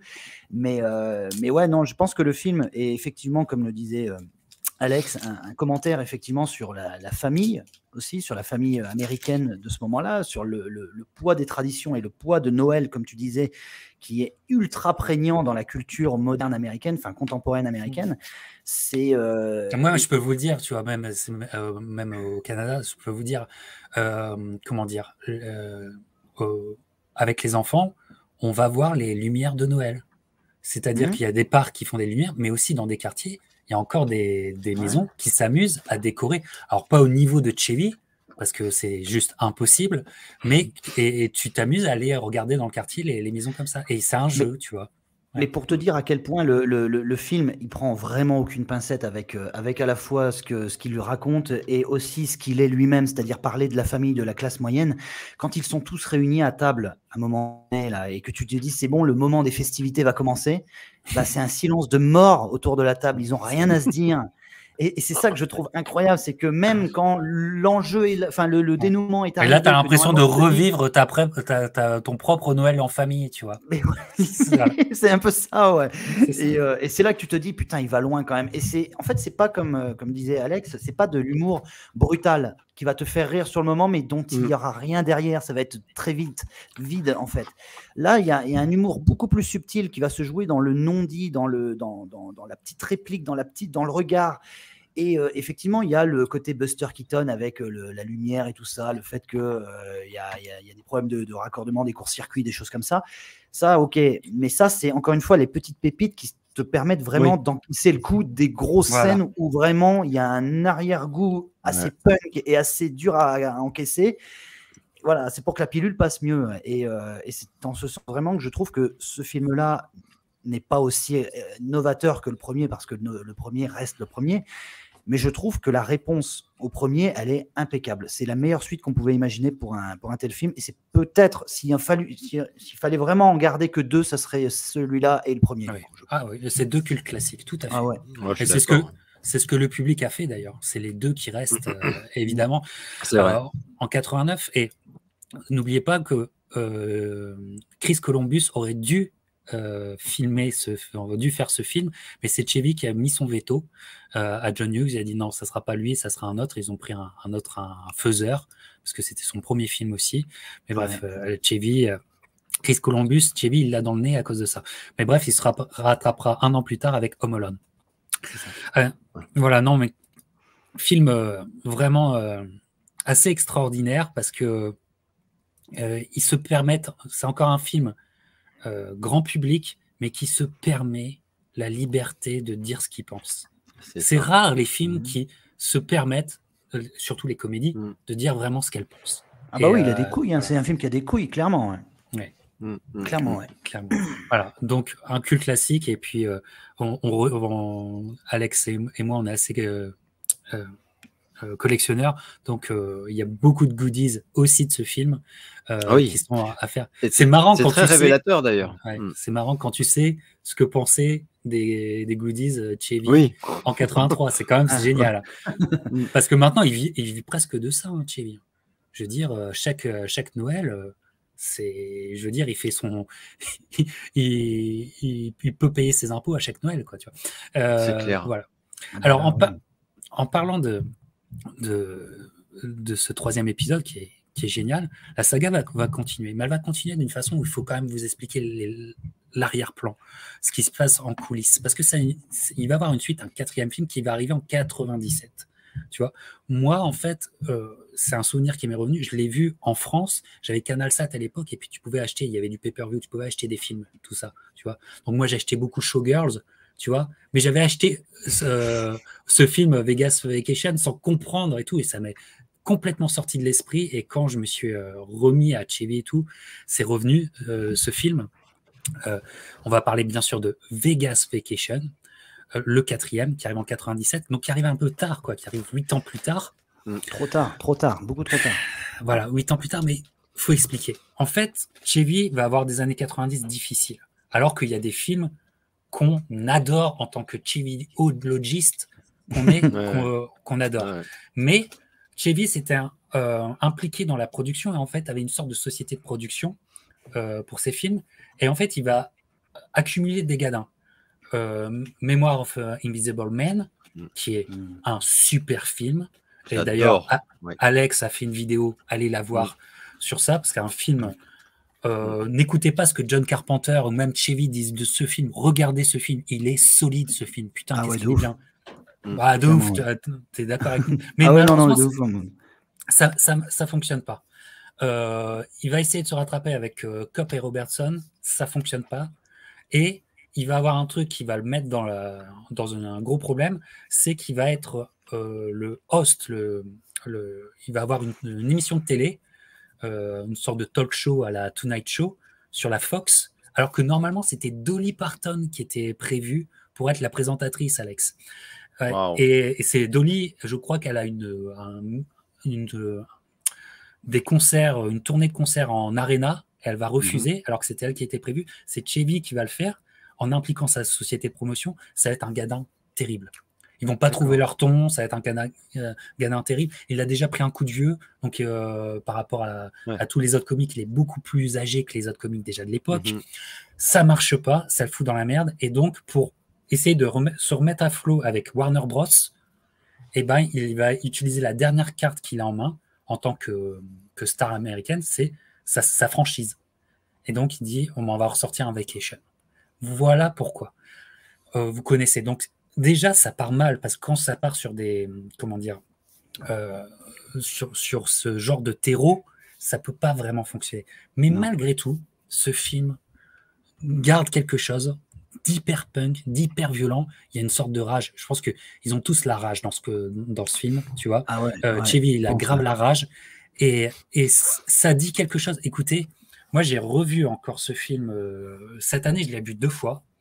Et je peux vous dire, tu vois, je suis allé au Mirage. Je suis allé plusieurs fois au Mirage. C'est un endroit que j'adore. Et le film va se passer au Mirage. Et ben, ça fait partie de ces films qui te disent ce que c'est que la folie de Las Vegas et surtout du strip de Las Vegas. Ça te le dit. C'est vrai. C'est violent, c'est punk, c'est un peu de mauvais goût, mais c'est exactement ça. C'est exactement ça, tu vois. Et moi, j'ai joué avec les jetons comme ça, et j'ai perdu beaucoup de pognon aussi, comme tu dis. Vraiment, ce film a pas capté, autant, j'espère, pas autant. Pas autant, mais un peu trop quand même. Ah merde. Franchement, un peu. Non, mais je me suis refait, tu vois. Bon. Je me suis refait après. Ça a pris 4 mois. Mais, mais c'est la vérité, c'est comme ça, tu vois. Mais donc, j'ai compris qu'il fallait faire gaffe. Mais ça te dit, ce je ne sais quoi d'hyper violent dans Las Vegas, quand tu as un peu de, je sais pas, de sensibilité, quand tu es un observateur, c'est violent Las Vegas, c'est hyper violent, humainement c'est hyper violent Vegas, et il le capte, ça, je trouve qu'il le capte. Puis il y a des scènes encore de comiques, comment dire, plutôt la Buster Keaton, cette scène, tu sais, au barrage, qui est très très connue, utilisée aussi dans Transformers, le premier Transformers, vous voyez ce barrage, il est très connu, vous pouvez aller le visiter. Barrage ouvert, voilà. Et toute cette séquence-là, je trouve que c'est de la comédie classique, très bien délivrée. Voilà, il y a des hauts, il y a des bas. Les acteurs qui font les ados sont pas au niveau. Beverly est pas assez utilisée, je trouve. Parce que là, elle est top shape, hein, Beverly. Hein. Je crois qu'elle est peut-être passée au bistouri et tout, mais elle est top shape. Elle aurait pu être beaucoup plus utilisée. Voilà, mais avec un film extrêmement violent, je trouve, dans le propos, et qui finit, en fait, qui boucle la boucle avec une dernière scène, mais c'est les Griswold, finalement. Ouais. Qu'en pensez-vous, les amis? Alex? Alors, moi, j'aime beaucoup ce film. En fait, quand j'avais vu l'affiche, je me suis dit aïe, parce que je me suis dit c'est trop gros. En fait, je me suis dit ok, donc ça va être tous les gags qu'on peut imaginer. Voilà, machin à Vegas. Et je me suis dit ils ont à nouveau plus d'idées. Et en fait, c'est une mauvaise idée. Et donc, je me souviens que je l'ai pris et je l'ai lancé sans espoir, mais en me disant t'attends pas une bonne surprise, enfin si c'est sympatoche, ce sera génial, enfin ce sera déjà une très bonne nouvelle, quoi. Et exactement comme tu as décrit, et d'ailleurs je vois en fait au dos qu'il a quand même eu de très bonnes critiques, clairement, mais en fait j'ai assez vite je me suis assez vite fait piéger par, à nouveau, en fait, c'est la violence de l'angle d'approche. Et une fois que tu as compris que ça va saigner, et c'est exactement ce que tu as dit, Captain, c'est que Chase, il a des comptes à régler, en fait. Il veut se lâcher, en fait. Et il va se servir, enfin, tu as la sensation qu'il se sert de ce film pour faire passer vraiment des messages vraiment violents, quoi, durs, très très durs, mais y compris sur lui-même. Et sur l'addiction, vraiment... il parle de son addiction. Voilà, et c'est tellement... Ça sonne juste, en fait, tout sonne juste, et ça, tu t'en rends compte assez vite, je trouve. Hein. Et donc, passer le soulagement que, ah bah putain, le film a l'air bon, en fait. T'es à nouveau, en fait, un peu comme pour le premier et Christmas, t'es à nouveau un peu subjugué par l'audace, parce que ça va très loin. Et pareil, je ne veux pas trop spoiler, mais enfin, il y a quand même ce membre de Casino qui développe une relation très particulière avec Clark. Et c'est à hurler de rire, mais c'est terrifiant et c'est tellement malin comme idée. Enfin, et tu te marres et tu te dis, en même temps, tu te dis, c'est atroce, faites que ça cesse. Enfin, tu sais, c'est comme un cauchemar, quoi. Et le film, et là, tu te dis, le film est génial. Et parce qu'en plus, je trouve que les persos sont tous très bien exploités. À part, tu as tout à fait raison que son épouse est sous-exploitée. Ouais. Mais la fille, je veux pas spoiler, Ouais. mais c'est pas mal trash aussi. La relation quand même enfin voilà, parce qu'il découvre sur sa fille, c'est pas mal.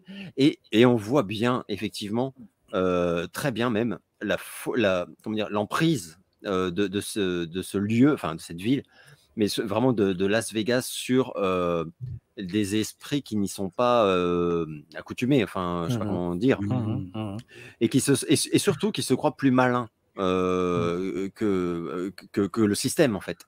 Et Ah, mais ça, bon, c'est alors, le truc de Vegas. Tu crois que tu vas gagner à Vegas. Ça, c'est il y le a un truc qui te truc, font croire. Ouais. il y a un côté, c'est un film qui donne le vertige, enfin, je trouve. C'est une Ouais. spirale et ça se casse la gueule et à chaque fois tu te dis c'est bon, on a touché le fond et non, il y a encore quelques marches, boum, boum, boum, boum. Et c'est tellement bien amené et je me souviens très bien, par contre, que peut-être même plus que dans tous les autres, il y a un moment où réellement, c'est quand on dit tu roots for, quoi. C'est-à-dire que le problème, c'est que tu roots for Clark, quoi, parce qu'à un moment, il te fait trop de la peine, ça va trop loin. Et moi, je me souviens qu'il y a un moment, j'avais trop envie qu'il s'en sorte, et du coup, je riais, mais nerveusement. C'est-à-dire que je riais parce qu'il y a des moments où c'est très drôle, mais en fait, j'avais tellement de peine pour lui, pour tout ce qui se passait, ça devenait catastrophique, mais vraiment catastrophique, quoi. Et tellement catastrophique que ça en était presque plus drôle, enfin, je trouvais, quoi. Et en fait, à la fin, c'est génial. Le film est vraiment très bon. Je suis très surpris d'ailleurs, je vois qu'il y a même un journal qui a dit que c'était clairement le meilleur de toute la saga. Après, c'est subjectif, chacun ses sensibilités et tout, mais le film est très bon et c'est vraiment une conclusion, puisqu'à ce jour, c'est quand même le dernier volet, voilà, compact, j'ai envie de dire. Ça fait plaisir parce que c'est une saga où on peut pas dire que ça se casse la gueule, ça s'effrite au fil des films. Il y a eu, voilà, on est tous d'accord, un énorme problème, on va dire, avec le 2. Mais putain, ça fait plaisir. Le 3e et le 4e sont quand même vraiment très bons. Et je trouve en plus que c'est rare qu'une saga se termine en apothéose d'intensité. Or, je trouve que Vegas est très intense. Le film est très intense. Il va très vite aussi, sauf que cette fois-ci, contrairement aux deux, il va pas vite pour rien. Il pédale pas dans le néant. Et c'est très violent parce qu'effectivement, comme vous dites, il montre en plus quelque chose qui parle, qui fascine, mais qui parle à vraiment, comment dire, au cerveau de tout le monde, parce qu'en fait, je pense que même ceux qui se disent, d'ailleurs, moi-même, j'ai connu des amis qui ont été dans cette situation, qui me disaient, moi, si je vais à Vegas, je fais uniquement les attractions type Disney. Vu que c'en est blindé maintenant, il y en a autant que les casinos, parce que vraiment les jeux d'argent, mais lol, enfin, faut vraiment être demeuré, bon, et ça se termine très mal. Parce qu'évidemment, oui, mais tu n'as pas compris toutes les armes qui sont déployées pour t'y mener, et l'intelligence de ces gens, enfin, une fois de plus, hein, c'est donc bon, donc c'est voilà, et le film il n'est pas que drôle. Là, on retrouve la qualité en fait des autres Vacation à part le deuxième, c'est-à-dire que c'est un film à se pisser de rire, que tu peux regarder bourré à 2h du mat et tu vas juste te marrer, mais c'est un film qui te propose beaucoup plus, mais beaucoup plus, et c'est génial, ça fait plaisir. Ouais. Et qui en perd pas le ton, Mathieu, à toi. Oui, non, après, moi je dirais que ce film, c'est le fils caché de Cano de Martin Scorsese. Ça serait la suite logique. Tu vois, si vous vous souvenez, oui. Si vous vous souvenez de je la l'ai fin, revu il y a un mois. Bah, tu vois la fin, quand tu as le De Niro qui revient à sa vie d'avant de bookmaker et qui quitte Las Vegas, qui est devenu, dit-il, amer, un parc d'attractions gigantesque. dès que le film s'ouvre, Vegas Vacation, moi j'ai eu l'impression de me dire putain, je suis dans la suite de Casino, tu vois. On a oublié De Niro est parti faire sa vie, et là maintenant on va se plonger dans ce nouveau Las Vegas qui finalement passé d'une mafia presque localisée, un peu artisanale, à une mafia industrielle ultra consumériste et tout ça. Et en fait, on va plonger dedans, et sauf que les victimes, ce seront les personnages de la saga Vacation, quoi. Et c'est à travers eux que tout va se passer. Moi, c'est l'idée que je me suis fait en voyant ce film. C'est un film, tu ressens qu'il n'a pas été écrit par John Hughes, parce qu'il n'a pas la même subtilité que les autres. Mais par contre, c'est un film, comme tu disais, qui a la rage, qui est en colère. Enfin, ils vont mener cette famille, plutôt que de critiquer, on va dire, l'Amérique, mais de manière presque douce amère dans les autres films. Là, ça va être vraiment au forceps. C'est-à-dire, on va les mettre dans une situation, dans la sale Amérique, l'Amérique consumériste, celle qui va vous prendre votre blé et qui va vous détruire. Et vous allez voir, cette famille, elle va être consumée par le vice. Et c'est normal, au milieu du film, à un moment donné, la famille, elle est éclatée en 4. Il y a les 4 membres de la famille qui sont chacun de leur côté et sont tous les 4 corrompus. Enfin, ce passage-là, il est incroyable dans le film. Et puis, bon, pour tout ça, pour la finalité, finalement, qui est complètement pété. Alors là, pour le coup, je vais essayer de ne pas spoiler, mais vraiment, la finalité, tu te dis, bon, ils s'en sortent par un twist, mais c'est pas un twist qui leur rend vraiment honneur à l'arrivée, quand même. Non, mais ils ne sortent pas les personnages. Mais par contre, le plan de fin, c'est finalement le désir qu'avait Clark Griswold depuis le début de la saga quand il achète la voiture au début. Ouais, c'est ça, la boucle est bouclée. Mais la boucle est bouclée, en fait. Série à la con, tu vois, tu te dis tout ça pour ça.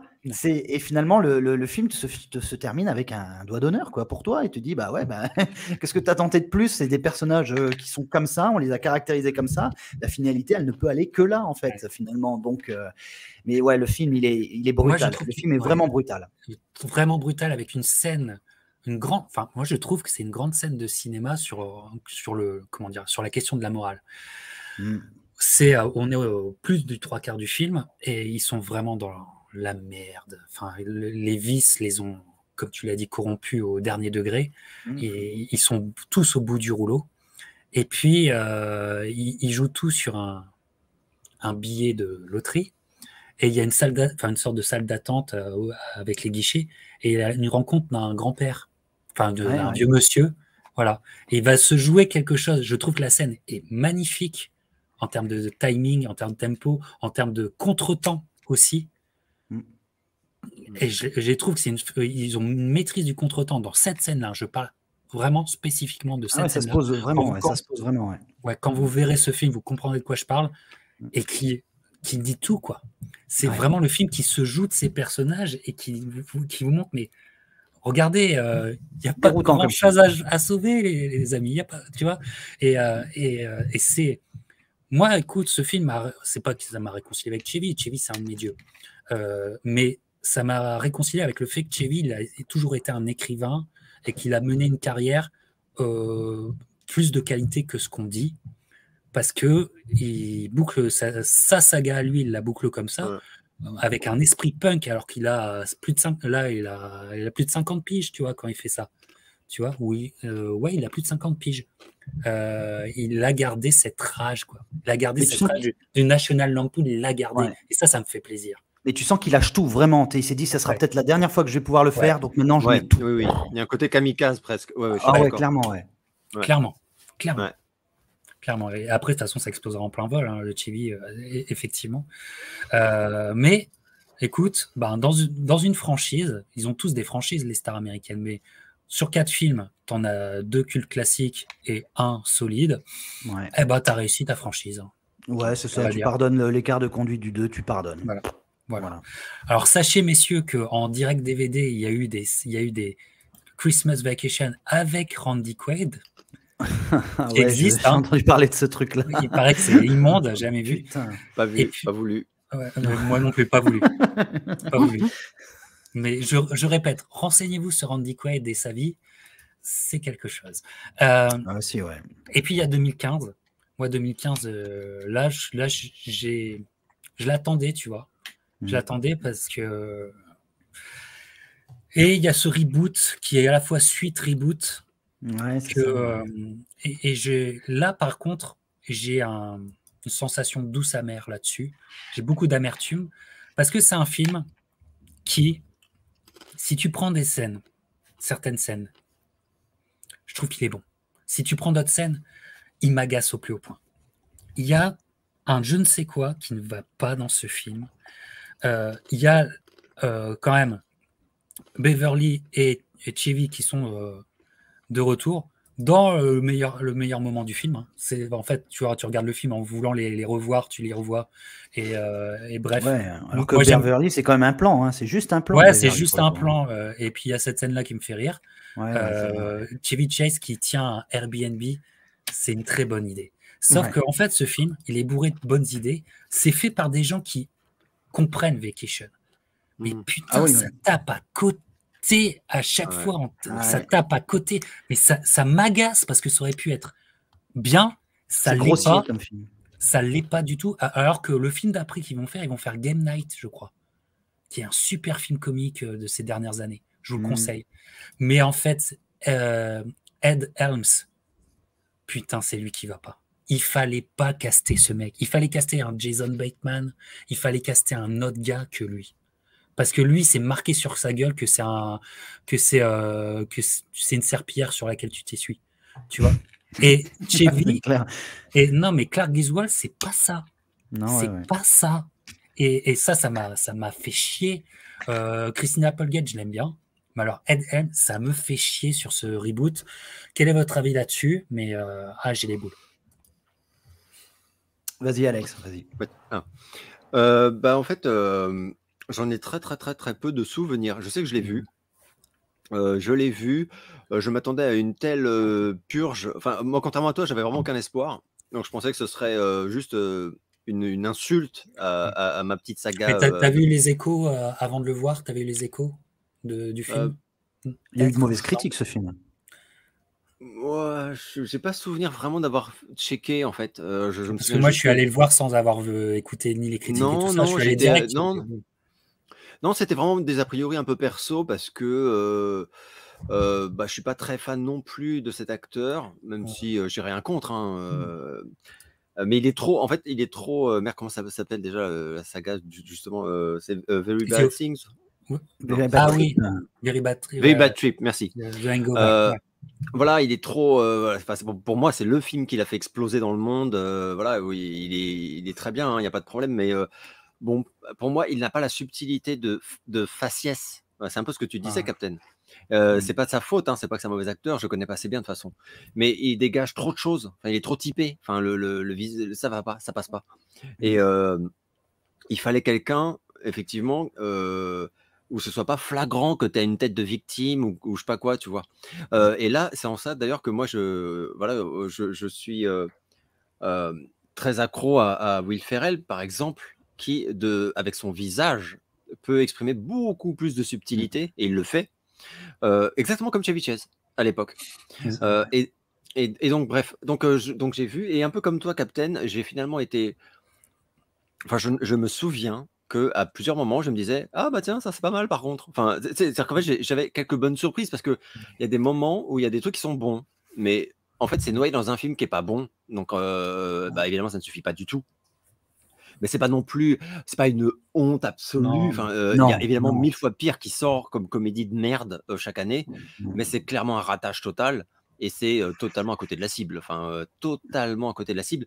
Et j'avais même repensé, en fait, j'en parlais avec un pote qui me disait, est-ce que tu as vu ce film avec Robin Williams, je crois que ça s'appelle Camping Car, alors je sais plus comment ça s'appelle, peut-être Van. Ça s'appelle Hervé. Ah voilà. Oui. Et qui me disait, et un film que j'adore en plus, mais qui me disait, ce film-là, il a l'esprit Vacation, mais tellement quoi. Et mais bien, en réussi en fait. Ouais. Et il n'a pas eu le succès qu'il aurait dû avoir. Et je me dis, et parce qu'on voilà, on comparait avec ce reboot machin, et je me disais ouais, t'as raison en fait, Harvey est bien est une bonne comédie à la National Lampoon. Alors avec en plus cette obsession voilà pour le camping-car, enfin c'est très drôle, mais c'est drôle pathétique aussi, voilà un film qu'on peut conseiller si les gens n'ont pas vu. Parce que voilà un film qui est passé totalement inaperçu en France, mais alors totalement. Même moi, je suis sorti en France, je pense. Il est sorti en DVD, hein, moi je l'ai en DVD français, mais je me demande s'il est sorti en salle, c'est même pas sûr, effectivement. Donc bref. Mais donc ce reboot, nul dans le sens il ne sert à rien. Enfin voilà, il se passe rien, il y a rien. Et d'ailleurs, bon bah voilà, Ouais, hein, c'est un triomphe de mémoire. Mais non, vas-y Mathieu. voilà. Ouais, mais en fait, le problème de ce film, c'est qu'il n'a pas de deuxième lecture, en fait. C'est un film qui se lit comme enfin, tu le vois une fois, tu l'as compris. Il n'y a pas de message sous-jacent, de critique. Ouais. Ouais, c'est ça, c'est une feuille blanche. Il n'y a rien de particulier. Alors moi, j'avoue, hein, j'ai regardé le truc, j'ai été vraiment au bout sans trop m'ennuyer, si tu veux. Il y a 2-3 vannes qui m'ont fait marrer, tu vois. J'ai bien aimé le gamin, le petit qui bolosse son grand frère, tu vois, et qui genre le grand frère qui balance 2-3 trucs, 2-3 idées intéressantes, et puis t'as le gamin qui dit mais ferme ta gueule, en fait, tu dis que de la merde. Et, mais pour moi, c'est un des problèmes, Mathieu. C'est un film qui est grossier. C'est un film qui est grossier, par contre. C'est ça, moi, ce que je voulais en venir. Voilà. Ouais. Si tu veux, je voulais en venir là-dessus. C'est que c'est des moments, tu vois, qui m'ont fait marrer, mais peut-être parce que c'est sur mon humour, tu vois, ça va être un moment qui va me parler, tu vois, mais c'est juste ça, tu vois, ou alors l'autre là qui pète un plomb, le moniteur de canoë qui ça j'ai aimé ça. Et ça c'était drôle parce que tu le vis le truc avec lui, et mais parce que c'est enfin moi je l'ai vraiment ressenti comme genre le gars qui me fait une vanne et ça me fait marrer, mais il n'y a pas de contexte, il n'y a pas de deuxième lecture à avoir, c'est juste la vanne qui me fait marrer parce qu'elle est un peu inattendue et tout ça. Mais sinon, oui, dans ce que je disais, c'est un film qui, selon moi, est un film grossier. C'est-à-dire qu'à un moment donné, on va trop loin, tu vois, avec le personnage de Chris Hemsworth, putain. C'est lourd, la lourdeur. Là, pour le coup, le mari de la sœur, du coup, de Griswold, c'est ce personnage-là qui est présentateur météo, dans mon souvenir.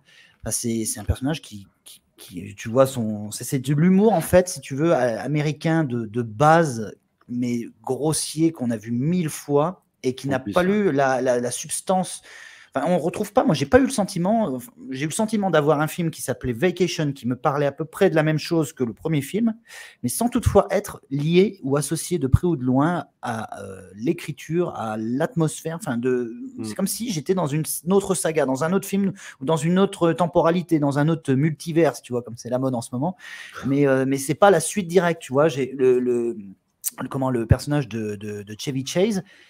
Oui, effectivement, tu te dis ah putain, c'est lui, on le reprend tel qu'il était après le 4, mais en fait non, moi j'ai l'impression que c'est pas vraiment lui, tu vois, c'est vrai, il y a ça aussi. Chevy Chase qui joue un personnage qui porte le même nom que lui, mais qui n'est pas vraiment lui. Mais c'est pas Clark.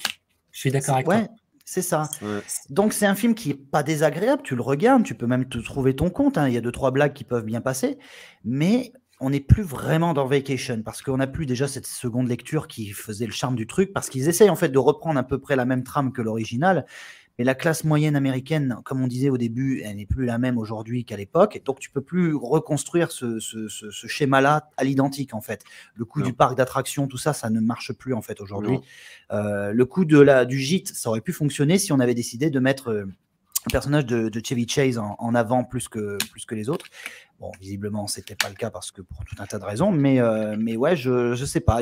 En fait, c'est trop agressif, c'est trop grossier, c'est un peu trop over the top, tu vois. Où on a Chris Hemsworth, donc c'est cool, on a la superstar du moment, on a Thor pour un caméo. Ouais, mais très bien, vous avez Thor, mais c'est quoi ça sert? En fait, on reconnaît pas. Moi, j'ai pas un nouveau personnage, j'ai juste le personnage qui joue Thor. Donc du coup, on n'est plus dans le film. Là, on est dans le clin d'œil. Donc le film n'est que là pour te faire des tapes dans le dos et te dire bah vas-y, rigole, tu vois. Regarde, on a mis Thor dans Vacation quand même. T'as vu un peu la dichotomie, tu vois, c'est rigolo.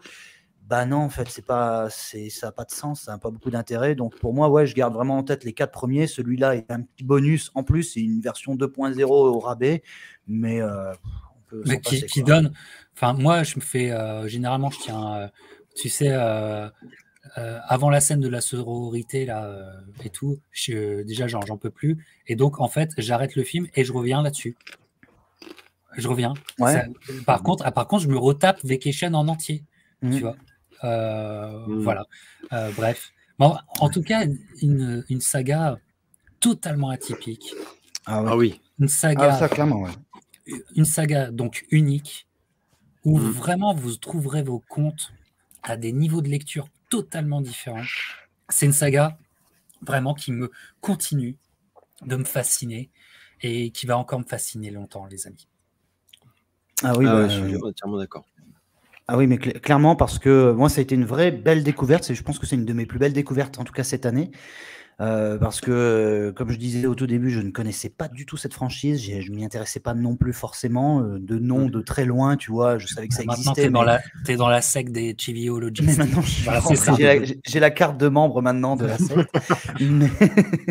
Et puis je regrette pas, hein, parce que du coup, voilà, ça reste quand même un sac. En fait, moi, si tu veux, à partir du moment où tu as quelque chose à dire sur un film et qui n'est pas forcément. Moi, je suis très mauvais public, si tu veux, sur les comédies, parce que j'aime pas trop regarder les comédies, parce qu'encore une fois, c'est très subjectif et en fonction de la période que tu vas regarder. Bon, ça, tu sais vers quoi tu vas enfin, le truc va glisser. Autant, tu vois, j'adore les Chaplin et tout ça, mais il faut remonter un petit peu, quoi. Les comédies plus récentes, j'ai peut-être un peu plus de mal. Donc, tu me parles de Vacation, je me dis, bon, on va voir ce que c'est.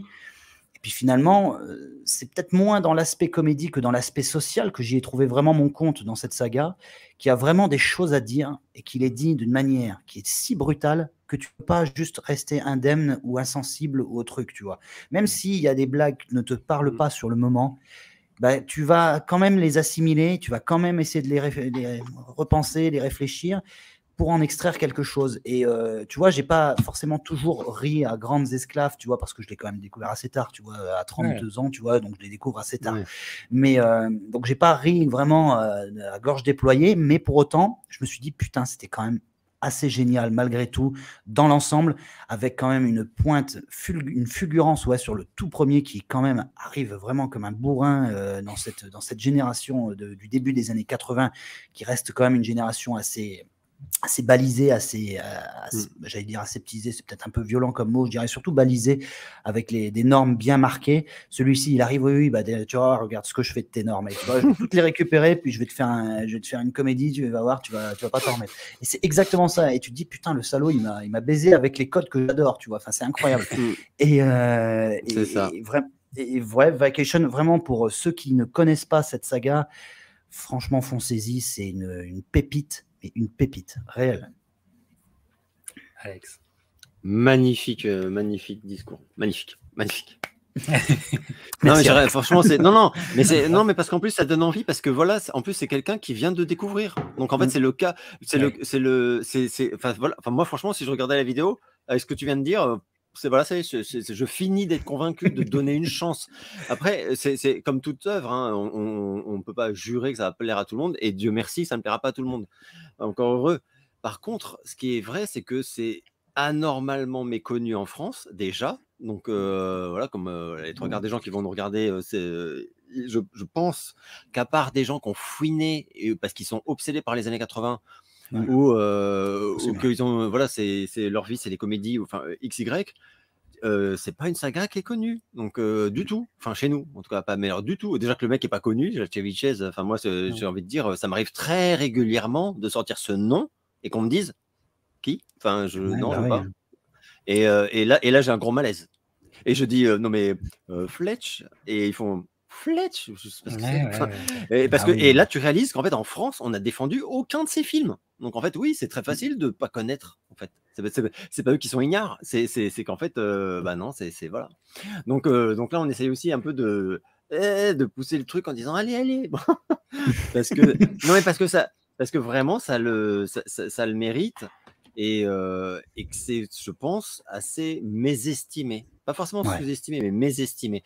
À part aux États-Unis, évidemment. Aux États-Unis, ils connaissent, comme tu disais, Captain, tout à l'heure, ils connaissent les répliques par cœur. Enfin, c'est assez spectaculaire, même. C'est vraiment une saga qui est intouchable. Enfin, tu passes pas à côté, quoi. C'est même, oui, comme tu disais, c'est au niveau de Home Alone. Et pour Christmas, c'est même au-dessus, même. Enfin, limite.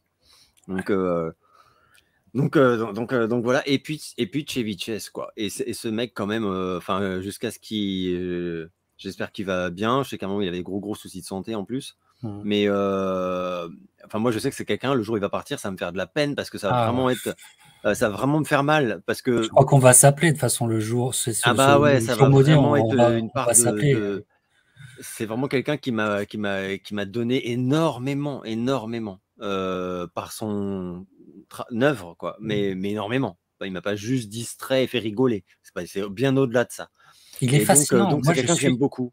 Moi, je reste fasciné par ce mec. Voilà, je le dis, moi, je suis fasciné par voilà, et c'est le goût d'une. Effectivement, c'est le goût d'une époque. Il a marqué son temps, Chevy, effectivement, et c'est une époque bénie à laquelle on essaye de se replonger, notamment en étant insatisfait de ce qu'on vit aujourd'hui. Mais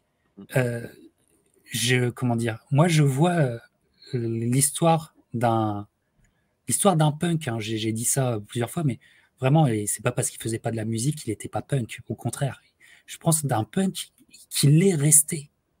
Et il l'est resté violemment, d'ailleurs, dans son œuvre, dans son écriture. Et ça, j'apprécie énormément. Voilà. Bref, c'est un Hollywood qu'on a adoré. C'était, les amis, c'était notre émission spéciale Vacation. Bonjour les vacances, pour nos abonnés respectifs, pour leur souhaiter le plus bel été possible. Tout simplement, c'était ça l'objectif de départ. Passer cet été peut-être en découvrant cette saga, ça vous fera plaisir. Voilà, quand vous aurez trop chaud, regardez Christmas Vacation, comme ça vous aurez un petit peu de fraîcheur, évidemment. Mais en tout cas, si vous êtes des abonnés de Mathieu Blum officiel, si vous êtes des abonnés du Captain et si vous êtes des abonnés de La Fuite en vidéo, j'espère qu'on vous a convaincu. Vacation est à voir très très vite. Allez, portez-vous bien. Bonnes vacances à toi, Alex. Bonnes vacances à toi, Mathieu. Bonnes vacances à vous, les amis. Et bonnes vacances à vous. Ciao. À très bientôt. Salut.